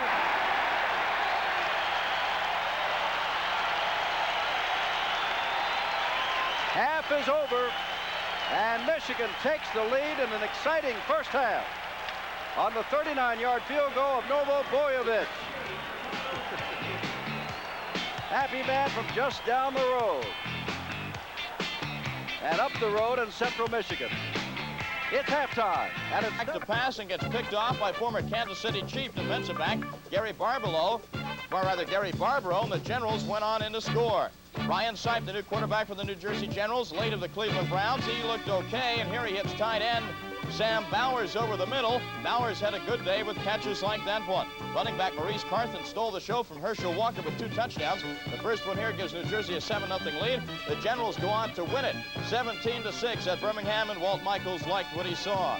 Meanwhile, 32,000 plus at the LA Coliseum in California. The LA Express under new ownership opening up against the Denver Gold. 10-10, 5:50 to go in the ball game. Denver quarterback Craig Penrose back to pass, 6 yards, touchdown to Elmer Bailey. The Gold had 10 late points and win it impressively in their opener on the road. The final score, the Denver Gold 27, the LA Express were derailed. They only had 10. Meanwhile, terrible weather conditions at Skelly Stadium in Tulsa. Wind chill near 20, steady downpour, but in the end, Doug Williams of the Oklahoma Outlaws had the final say. Williams coming over from the Tampa Bay Buccaneers finds Derek Hughes for the only touchdown of the game, and Oklahoma hangs on to beat the Pittsburgh Maulers 7-3. Mike Rozier held to less than 30 yards rushing. New Orleans at San Antonio, a defensive back for the Gunslingers, Peter Rafiro, had a great day as we look at the San Antonio cheerleaders. Second corner, Rafiro returns this fumbled kickoff back for a touchdown for the blue-clad San Antonio Gunslingers. The 18,000 plus love it. San Antonio led 10-7. It stayed that way till the fourth quarter. But Johnny Walter, remember him last year when the Breakers were in Boston, had that great year? He looks for and finds Frank Lockett for the winning touchdown. Lockett, a nice move there, and he goes in. The final New Orleans Breakers win it 13-10 over the San Antonio Bull in Jacksonville, Florida, to see the first ever game for the Jacksonville Bulls against the second-year Washington Federals. No contest. Former Jet and Bronco quarterback Matt Robinson, a big day. Here he hooks up with Aubrey Matthews out of Delta State for a 74-yard touchdown. First touchdown in Bulls history. They lead it 9-0. And just before the half, Matt Robinson back to pass again, hooking up with former Oakland Invader wide receiver Wyatt Henderson. A beautiful catch, 54 yards and a touchdown. Robinson had 3 TDs and 299 yards in the air. And the Jacksonville Bulls had the most lopsided victory of the day. They scored a team record 53 points and a USFL record for one team. They win it 53-14. Meanwhile, at Tampa Stadium, a crowd of more than 42,000 watched the Bandits win it. A big day for Gary Anderson. Second quarter, Houston Gamblers leading 7-6. But Gary Anderson goes in from 2 yards out. The 2-point conversion good, 14-7 Bandits halftime. Fourth quarter, Gamblers up by 3. Gary Anderson again. 2.5 minutes to go, 12 yards, touchdown. Watch the creative spike by Anderson. Anderson 100 yards receiving, 114 yards rushing. He was magnificent. Tampa Bay wins it by 3 over a good Houston team. In Memphis, a crowd of nearly 30,000 at the Liberty Bowl to watch the expansion of showboats against the Philadelphia Stars. 9-3 Memphis. What's this, an upset? Think again. Chuck Fusina to tight end Steve Folsom. Folsom does the rest, and the team that had the best record in the USFL last year prevails in Memphis. Final score, Philadelphia Stars win it 17-9, but a good showing by Pepper Rogers' Memphis Showboats. Oakland Invaders at Arizona. George Allen has only lost 1 game in history as a head coach on opening day. He wasn't about to lose on Sunday.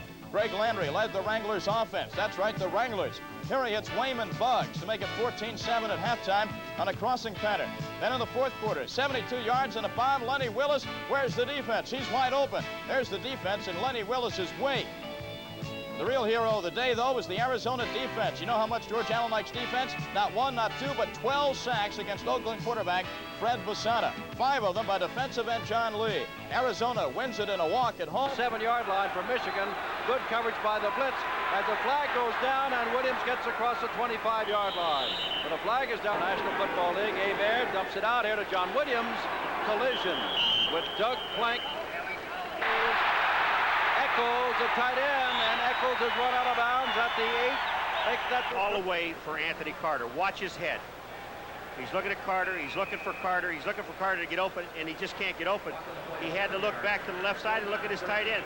That is called in the grass. And now from 33 yards away, Vojovich, who already has a field goal of 39 yards, will try one of 33 yards. 33 yards out. It is no good. Vojovich has missed. 8:53 to go. They took the opening kickoff, were put back on their 8 by a penalty, went all the way down and tried a field goal and missed it. as they found Glenn Ford as a good runner. He's the second back in there along with Larry Canada. And that is Ford carrying the ball. Ford breaks a couple of tackles and picks up 3 yards. David Greenwood came up to make the stop. Jovic has really been pounding the ball tonight, to put it in Paul's words, but he missed that field goal at 33 yards. Not too happy. All right, take a look at the bottom of the, or top of the screen. Larry Bethea, number 79. He is the big defensive end. He doesn't make the play, but he causes a lot of confusion. He's got a lot of people blocking on him. 74 was Doug Hopping. That is called on a 4-yard gain by Ford, 2nd down and 6. There's the attendance. They had sold more than 30,000 tickets, but remember, there's a blizzard raging outside. Evans back to throw, and he's got his man Mark Keel. And Keel is near the 1st down at the 30-yard line. The way they're marking the ball, it's going to be 3rd and about a yard to go as Keel is slow in getting up. The year of experience out of the University of Arizona took quite a pop as he caught that football. 3rd down and about a yard, 7:49 to go, 3rd quarter, and Keel is going to get some help in the person of Gary Lewis, who played out his option after 3 years at Green Bay. Number 86, and they're not going to get any help at all. Short yardage situation. They're simply bringing in a 2nd tight end. Let's see if it's UUU, which is Vince Evans this time, or whether they give it to Canada. Did he get the 1st down? Yes. First Vegas Ferguson, I believe, and he did get the 1st down across the 30-yard line. Yes.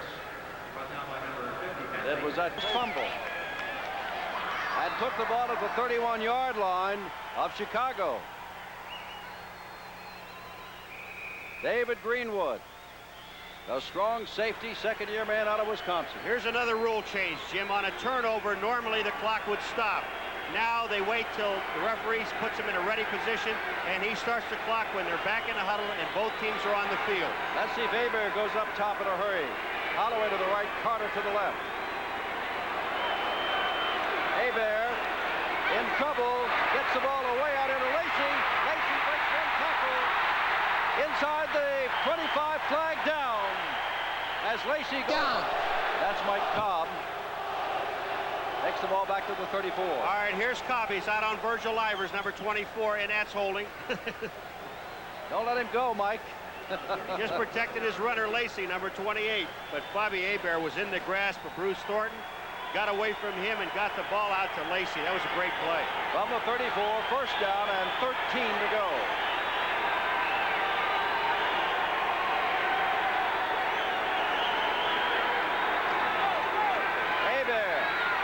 Looking, firing, Holloway broken up on a 18. Jim Stanley's group up by a single point on a 39-yard field goal at the end of the 1st half as time ran out. And remember, earlier Chicago missed an extra point when the snap was bobbled by the holder Gossett. Otherwise, we've been a tie situation. Put the ball back at the 39-yard line of Chicago. All of this started when Ford fumbled, when Greenwood hit him, and Greenwood recovered. Hebert, down he goes near the 50-yard line. Coming up with the ball is Justice, but the whistle had been blown on Hebert, and now it is a punting situation. Jim, I'm going to tell you something. This is a fumble. Hebert drops the ball. Take a look at it. Joseph is the man that's going to pick it up, number 66. They've got a stunt on the inside, but he gets hit by Kadich and Bruce Thornton. You see the ball comes out. Greenwood to kick the ball away.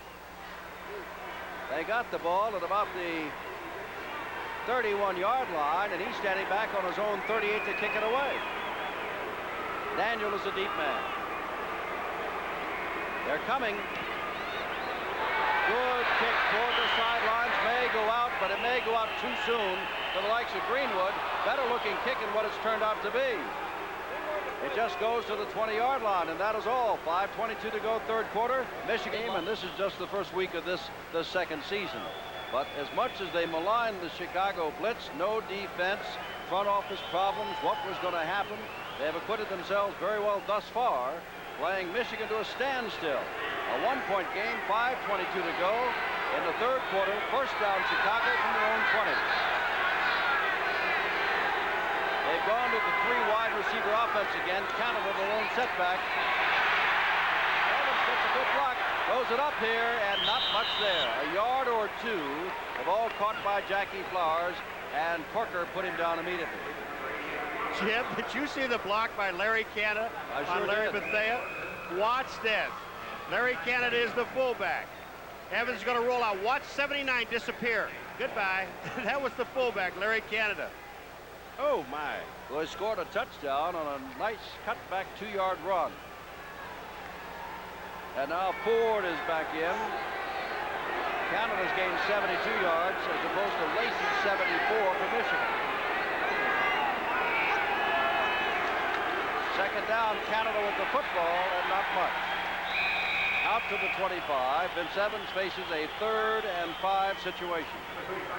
No scoring at all yet in the 3rd quarter. Remember, Paul and I will be down in Tempe, Arizona Friday night. Tampa Bay, who won yesterday.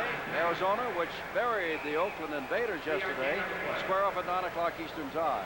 And the next Saturday night at 9 o'clock Eastern Time, right back here to the Silver Dome, Pittsburgh with Mike Rozier comes in against Michigan. And a week from Monday, we get a look at the teams of the great Southwest as we go out to San Antonio. 3rd down and 5. Evans in trouble. Down he goes. He'll have to kick the ball away. Bethea is the man who got him up top, number 79. And coming in, Gossett will have to have one of his bigger and better kicks. He's been kicking extremely well. He's got a strong foot, and you're absolutely right. He's kicked the ball very, very well. That time, Borland, number 52, the linebacker, they were trying to hit Keel on a real quick pattern, and Borland, the linebacker, got right in front of him. Evans had no place to go. The rush was on, and down he went. Look at this, 48-yard average. That is Fountain on the far side, and the lower right-hand corner is Carter, and any time he gets his hands on the football, it could be all the way, so watch out. Michigan is not coming, looking to set up, and this is going to drive him backwards. Fountain inside the 30, all the way back to the 26-yard line, and he's not going to get much more out of that. Fine kick by Gossett as he was standing back on his own 15-yard first down. Going long for Anthony Carter. Here he won't get to it. Second down. Showing Blitz now backing out, and Lacey carries the ball out near midfield, and it'll be 3rd down and 7 from the 49-yard line. And that may be all in the 3rd quarter. There are the Michigan coaches. They can put their heads down. Things are supposed to be going a little bit better than this for the Panthers thus far, even though it is the first game of the season. The 3rd quarter has ended, and it is the same as when the first half ended. Michigan 17. Hebert puts it out here for Cobb. Fine play, defensive play there by John Kimmel, the left linebacker out of Colgate. By the way, Paul, in that 3rd quarter, Michigan had the ball for better than 10.5 minutes and failed to score. And before this quarter's over, you and I have to pick the Menon MVP and send $1,000 along to the college or university of that most valuable player's choice. Well, it's one of 42 guys right now. At the moment. Now that is Donnell Daniel back deep, as back to kick the ball away again is David Greenwood. You take a look at the wideouts who'll go down and try to contain. That was Moriarty there, trying to get up the line of scrimmage. Greenwood puts some foot to this ball, and that's going to sail into the end zone and out of the end zone. And that's not going to be much of a pickup because the line of scrimmage was the 49. That's only a 31-yard net punt. 3 wide receivers. Evans puts it out there, and it is caught across the way by number 83, Mark Keel, the tight end, and Keel has got the first down before Ray Bentley puts him down. Takes the ball across the 30-yard line, and Evans, I believe, Paul McGuire, is going to give that offense of Chicago a real catalyst in which to believe that they can score and will score no matter the situation. And as soon as they get Glenn Ford into the offense, Jim, and where he learns the plays, he's in there right now. But when he's in there and he's got the whole offensive scheme. They've got some running game because he's already showed that.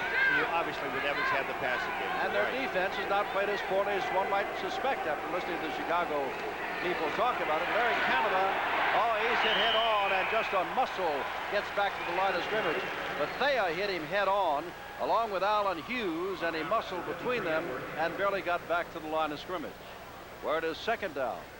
13:40 to go in the final period. There's been no scoring in the second half. It is 17-16. Chicago trails by virtue of a boxed up point after touchdown attempt. I think the Chicago Blitz came in here. There's Ron Waller to the left of Marv Levy, or to his Marv Levy's right to left on the camera. He is the offensive coordinator. Now here's Chapman, one of the few times he's right up on the wide receiver. That's Anderson. Evans sees some running room, but it just disappears as Larry Bethea shuts him down. And it's third down and better than 10 yards to go. Evans thought he saw something, but it wasn't there. And now he is forced into a throwing situation. Well, you know, that was one of the plays we were talking about Chapman in the first half, and he has been playing anywhere from 10 to 11 yards off. That time he came up on Anderson and really played him very well. He's allowed that one chuck within the 5-yard area from the ball. Then he's got to let him go, but Chapman ran with him so well. What they try to do is throw it in the zone area between the corner and the safety. Chapman up on him again. Third down. A little bit more than 10 yards. Look out, Blitz is on. Evans gets around Corker. Evans delivers the ball, and that's caught Marcus Anderson. First down at the 44-yard line. Chapman was there, but Anderson got loose, and Evans found him after ducking the dangerous John Corker. There's John Corker lining up in a three-point stance now. He's got the shot at Evans. Gives you an idea how strong and how quick Vince Evans is. Corker lets him go, and then Vince Evans. But the guy that really makes his play after this part here is Anderson. He comes back to the football. He gets away from Clarence Chapman. Look at him coming back to the ball. Gets the first down. Heads up play. First down from the 44. Evans a strong candidate tonight for the Menin MVP, along with Lacey, Hebert, and others. Oh my! Anderson started going downfield before. That ball is no good. Intended for McGee, who took quite a shot, but Anderson was 5 yards into the secondary before anything happened. Greenwood is the guy. Boy, is he a hard hitter out of Wisconsin. #1 draft choice of a year ago.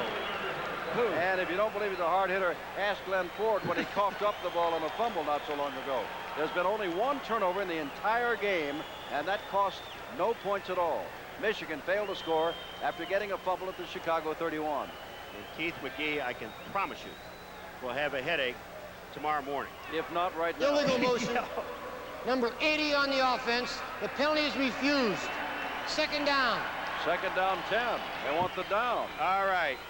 Keith McGee is going to be down, number 84, and watch on the right of the screen. Watch where Greenwood hits him. Right smack, head to head. And my friends, I'm going to tell you something. That hurts. And good night. But McGee's back up on the playing field. He's also tough.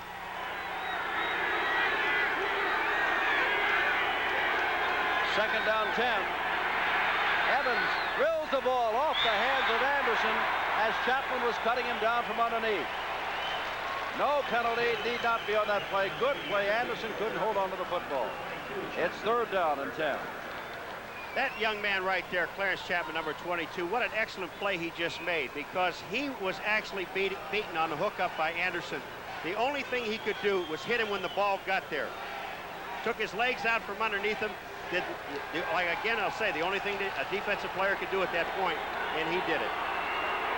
Michigan leads by a point. Chicago's got the ball at their own 44, third down and 10, fourth quarter. Evans gets the ball away, and it was almost intercepted. Two men ran into one another. That was the problem.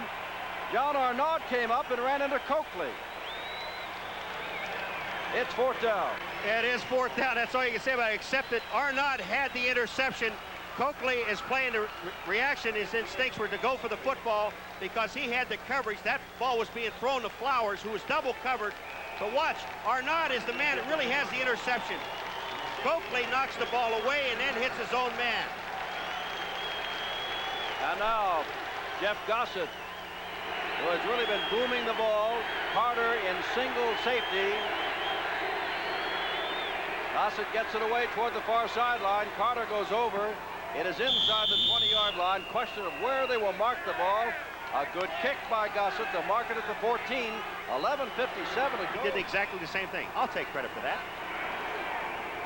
Here's Terry Miller trying to turn the corner and gets a hit as he gets a couple of yards across the 15-yard line, and that is about all. And that is Gillen again, the middle linebacker, number 53, who came over to make the tackle. Time is not a factor now in a one-point ball game. We've still got 11 minutes and 37 seconds left to play. But Michigan expected to roll, and the Blitz word was we could move the football, but we can't stop Michigan.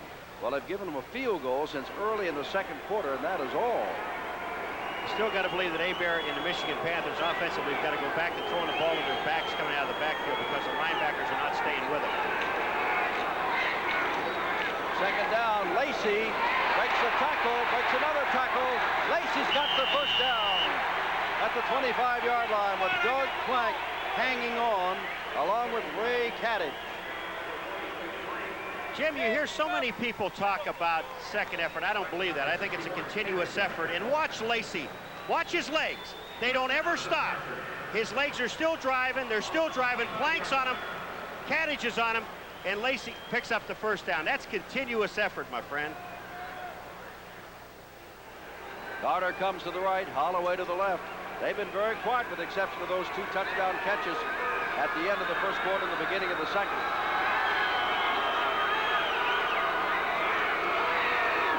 Hebert looking for Carter near the sideline. He's got him, rolled out of bounds. Probably is a first down at the 36-yard line. The 35 and a half is where he must reach, and they may mark it at the 35. We'll wait. There's Whit Taylor. He'll give the signal, Jim. He'll get it from Stanley, and Whit Taylor, watch this, here it comes. He'll give you some on the top of his head, the back of his head. They go right down the forehead. There was a time, as you're watching Taylor flash it in, that he replaced Hebert, and Hebert was taken out of the game and didn't play again. And later he started and became the USFL's most valuable player, leading passer. Now they're going to measure. They've got to get to about the 35 and a half. And it's a question of whether or not Carter got that far. Naturally, the Panthers say he got it. Let's wait for the officials to say whether or not he got it. Did not get it by an inch or two. Okay, now they're looking. Here it comes. Here's what you're going to tell them. Here comes the play. That's 4. If I weren't in the dome, I'd say the mosquitoes are bad tonight. This is, see Hebert looking at his armband. Now he's looking over saying, are you crazy? Oh, okay. That would, all right, if you say so, that'll work. That's play number 45. That's second down and inches to go. The clock shows 10:23 to go in this ball game at the Silverdome. And we'll repeat again. You wonder what would have happened here in terms of crowd, not in terms of game, had there not been a blizzard outside. 4 or 5 inches already. They expect up to maybe 10 or 12 inches before the morning is over. And a lot of folks are canceling a lot of planes and plans to fly out of here tomorrow. Second down.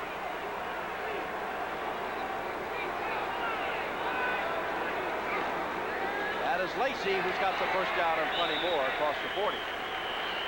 Doug Plank comes over to touch him just in case no one else had.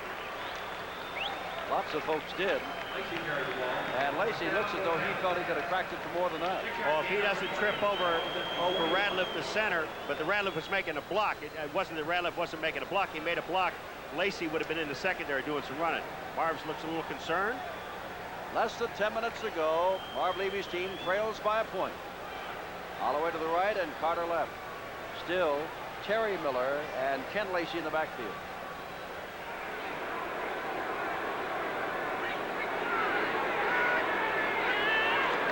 Whoops, whoops, whoops, whoops, whoops. Something went awry there. Clock wound down. Nobody pulled away. Radliff didn't center the ball on the right count because you had Osmond coming down pulling the tackle. And Hebert looked upset at the center. He was pulling away. Most everybody was moving except the center didn't center the ball. Ball back, 5 yards, 1st and 15. You know, with all the turmoil in Chicago, Jim, I think that Marv Levy and his coaching staff did a tremendous job with this football team coming in and playing the champion.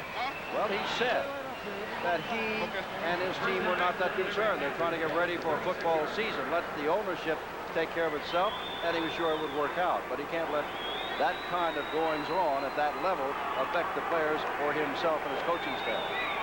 1st and 15 from a 35. Holloway, the man in motion.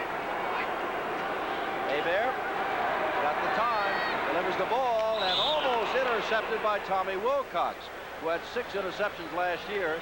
It was as a shoe tops, and he couldn't hold on to it. The ball was thrown behind the intended receiver, Holloway. Now the Blitz are going with 4 down linemen, 2 linebackers. The 2 linebackers are Gillen and Kimmel, and they're going with 5 defensive backs. 2nd down and 15. And that time they had the linebacker one-on-one with Lacey coming out of the backfield. Hebert 14 of 25. Those 2 touchdowns early on in the game, 208 yards.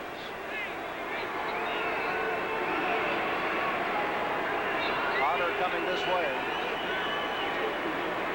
Hebert looking for Carter.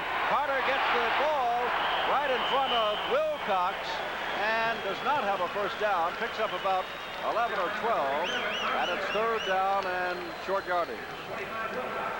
Well, all right, let's look at the protection. You got a 4-man rush, no linebackers are blitzing. There's Osmond, 75, Penny, 74. They're blocking at the line of scrimmage. Caddage, number 61, not getting anywhere. Here's a man with ice in his veins. Take a look at Anthony Carter. He does not hear footsteps, not ever.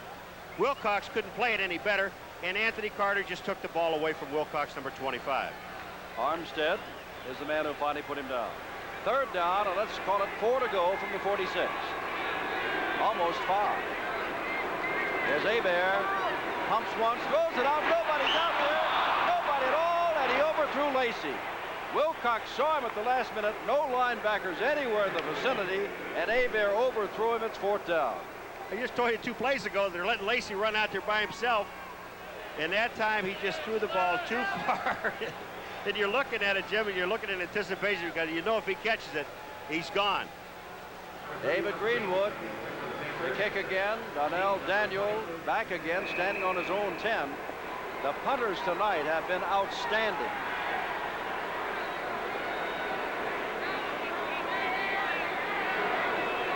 Whoops, that almost blew him off. No flag. Now a flag goes down, and that would be a 1st down. If it is against, hold it, Michigan. They got it there, but they would have a 1st down unless they were drawn offside. You're absolutely right, Jim, because it's only 4.5 yards. The official hesitated a long while and then threw it down. Illegal procedure against the center. Oh! Now you know Chicago saying, take it back. That's the 2nd time that Radloff, Hebert was blamed for one of them when he didn't snap the ball. Illegal procedure this time. It is not 1st down. It is 4th down and 9.5, and Greenwood will have to kick it again. What a break for the Blitz. Either way, a break for the Blitz. John Corker, number 57, the outside linebacker, is the center on the punt team. Oh, it's not Radloff. It is center. Corker. And let's see if we can see it. John said, what'd I do? What'd I do? I don't know if we can see it or not. But John Corker will watch this being marched off 5 yards. So watch again. Right in the middle of your screen. He picked his head up. That's it, and then went back down again. Now what?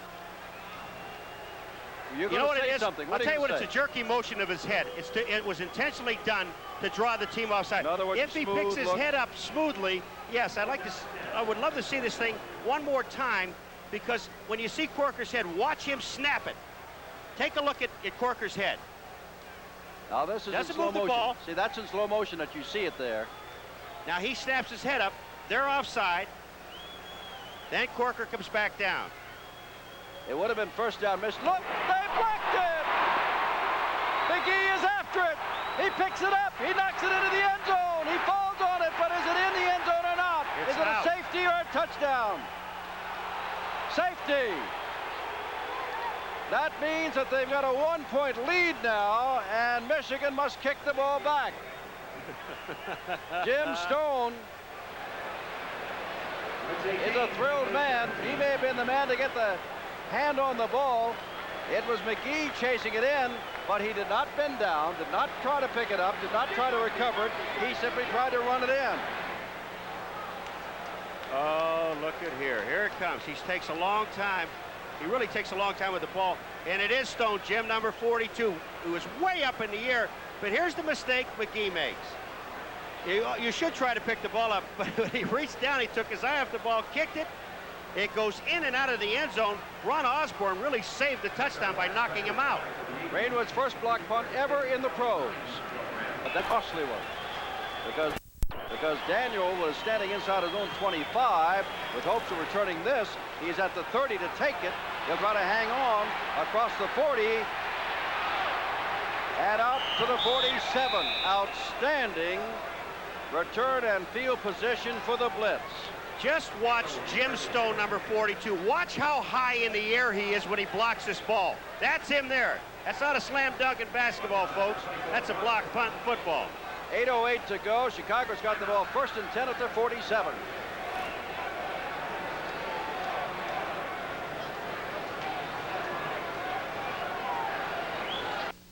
Hi, Doug Hoppett.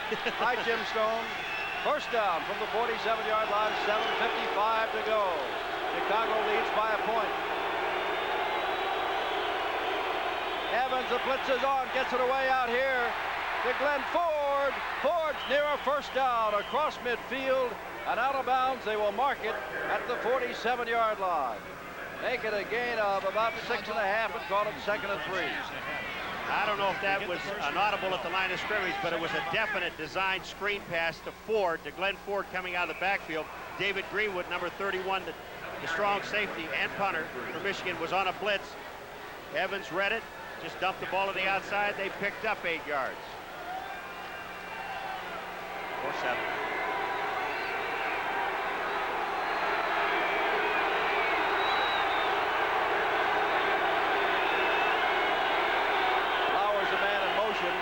Straight ahead, Larry Canada gets near the first down. If he does not have it, it'll be 3rd down and perhaps a foot. Canada with a 2-yard touchdown run earlier. That was in the second quarter. And he's got almost 80 yards in rushing already. Most of that in the first half. They're going to miss this by the nose of the ball. That much? About an inch, maybe an inch and a half. A reminder that Paul and I will be out in Arizona, Tampa Bay at Arizona, 9 o'clock this Friday night Eastern time. Don Heinrich and I will be back here Saturday night, Pittsburgh. Ooh. Oh, you missed it.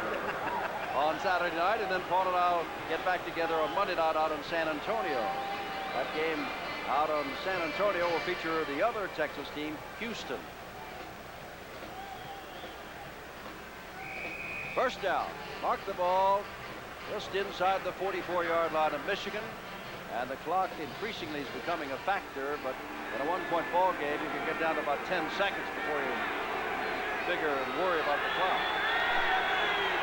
Whoops. There's a mistake by the tackle on the right side. That's number 78, False Jerry start. Duggar. Number 78 on the offense. First down. First and 15.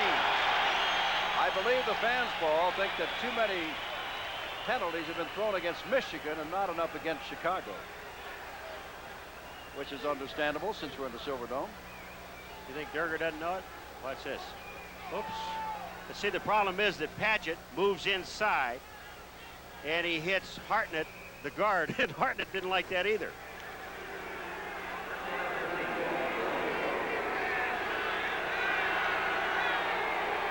First and 15. Anderson wide to the right.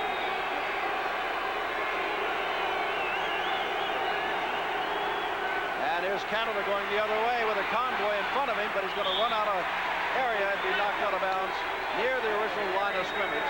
Going to be 3rd down, or rather 2nd down and long, about 9 yards. All right, we talked about Duggar. Well, every time you see a guy make a mistake on a penalty, then you take a look at him. There he goes. There's Hartnett and Durger on the outside. Look at this block. He's going to roll out Chapman. But Chapman stayed to the outside. He did what he was supposed to do.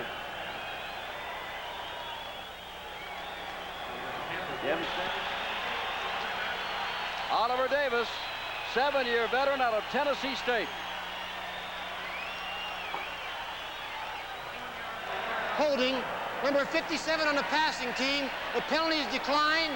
First down. Mark Fisher, the center, holding, but they don't want that. They want the football, and they get it. All right, Vince Evans is one of the few bad passes he throws. He tries to drill this ball in. Just take a look at Oliver Davis. He comes in, tips the ball. Now watch when he runs. 57 Corker was down there. Watch who comes by him and helps him out. There's a block. Well, almost a block. But Oliver Davis brings the ball back to the 43-yard line. Evans almost drilled that into triple coverage. And after Davis picked it off, he brought it back 23 yards. And with a strong foot of Boyovich there, he is 1 for 2 tonight. Michigan looking to at least get into field goal range, if not closer, for the big 7 or 8 points of the USFL, should they choose. Hebert puts it out on the sideline, and across the way, Holloway is knocked out of bounds by Trent Bryant over there. And that should be a first down. Well, we got a flag over here, and it's going to be against Michigan. Holding. Look at Holloway. Bill Parkinson's crew tonight. Not too many flags thrown. Good job. And when you say not too many flags thrown, remember this is the first game of the season for both ball clubs. Holding, number 55 on the offense. First down. Radloff, the center. Wayne Radloff, the center. He said, geez, did I really do that? Well, we'll see, Wayne, if you did hold. Take a look right in the center. And that man he's took, that's Taylor. Yeah. No, he didn't hold him. Not much. I'll tell you what, Taylor's right arm is about 1.5 inches longer than his left arm now. McLean is to the left and Holloway and Carter to the right. 3 wide receivers in there for Michigan on first down and 20. The ball at the 33-yard line. Hebert is down in the grass bog from the 33 back to the 25. To the Blitz.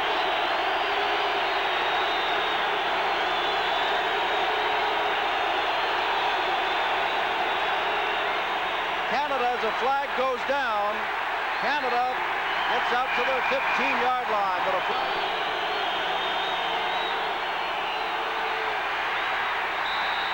Ford does not get very far, but far enough to get the first down across the 20-yard line. That's all he needs. Hands it off to Canada. He gets a couple of yards instead of losing 5 yards for delay of the game. Evans, in resetting his backs, are telling them where to go at least. Almost lost that 30-second clock.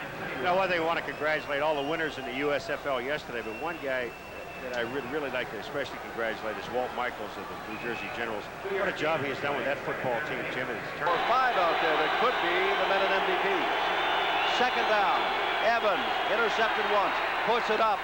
Oh my, what a chance there as Keel dropped the ball. Greenwood had it popped right toward him.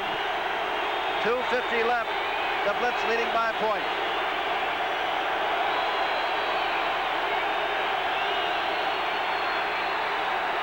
Evans on the sidelines and almost picked off. Intended down there for Anderson, his primary receiver. Double coverage, it's 4th down. Gossett will have to kick it away.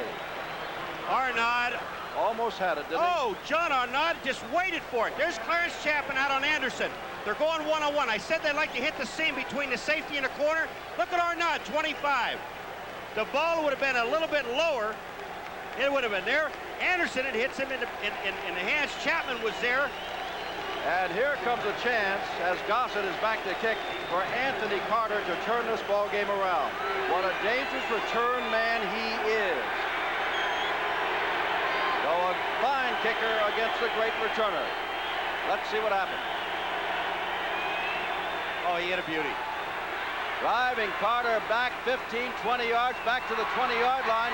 Good coverage. He's in trouble over there and can't do anything with it.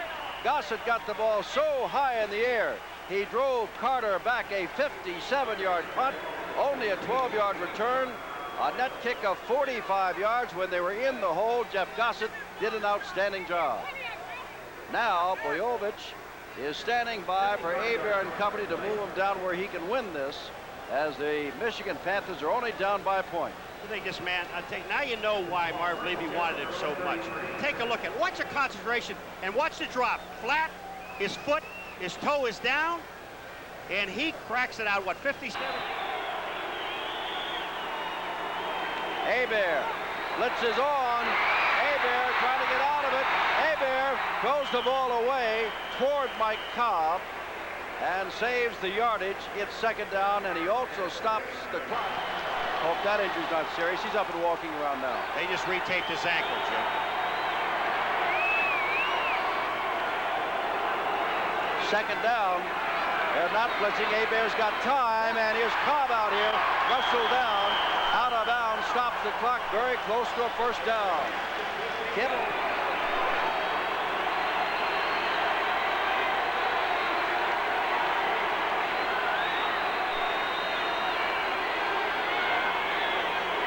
Here come the linebackers, but straight ahead. Running the ball is Cleo Miller. Veteran out of Arkansas. Clock continues to run, but they're keeping that ball right in front of the goalpost. Marv Levy's team has performed much better than most expected. Underdogs by more than a touchdown. Jim Stanley's team favored by more than a touchdown. There goes Miller again. Close to a first down. They'll stop the clock with 1:03 left. Still right in front of the goalpost. Don Williams, good short young man, gets it down to the 15. First down. That'll stop the clock for the moment with 59 seconds to go. And they keep running straight ahead. They're on a short yardage situation. Carter to the left. Holloway to the right. Cobb remains the tight end on the left side. Two bull-like runners in there, and Cleo Miller and John Williams. They control the football. And now, here's a throw out here to Miller inside the 5. Plank makes the tackle. First and goal to go. 26 seconds left. They ran a crossfire action and a fake. They run a fake to Williams, number 40. Right here, Cleo Miller comes out of the backfield. The linebacker forces, puts all the pressure on Plank downfield, and Armstead, Plank 46, Armstead 47. I can't believe they threw the ball down here. I thought they're just going to run it down. They're down to 18 seconds, but they're going for the score. 14 seconds and counting. If they don't make it here, they may have to call time. They will have to call time. There's Williams, and he's not going to get it. 7, 6, 5. They call it with 5, and it's up to Novo Boyovich to come in. Timeout, Michigan. That's their second timeout.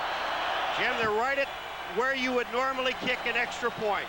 They're actually at the 2.5-yard line. They're not at the 3. And they've done another thing, Paul. They've raced it down to 5, so there's little or no chance, barring a long return, that Chicago can come back. 17 points. This is for the game. 20-yard field goal attempt is up, and it's good. Time runs out, flag down, but I think it's going to be against Chicago. Boyovich with a 20-yard field goal has won it.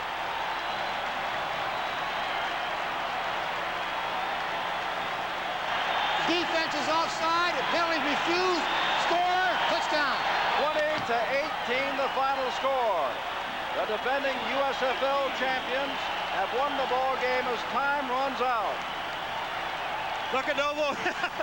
when he hit it, he knew he hit it. I mean, his leg is so strong that he knew it. He's going bananas. A disappointment for the Chicago Blitz, but at least Marv Levy and his group now know they can put a team on the field and play with nearly anybody. And our men in MVP is a fella that gained 156 yards total, and that is Lacey, 98 yards rushing, and a 54 USFL.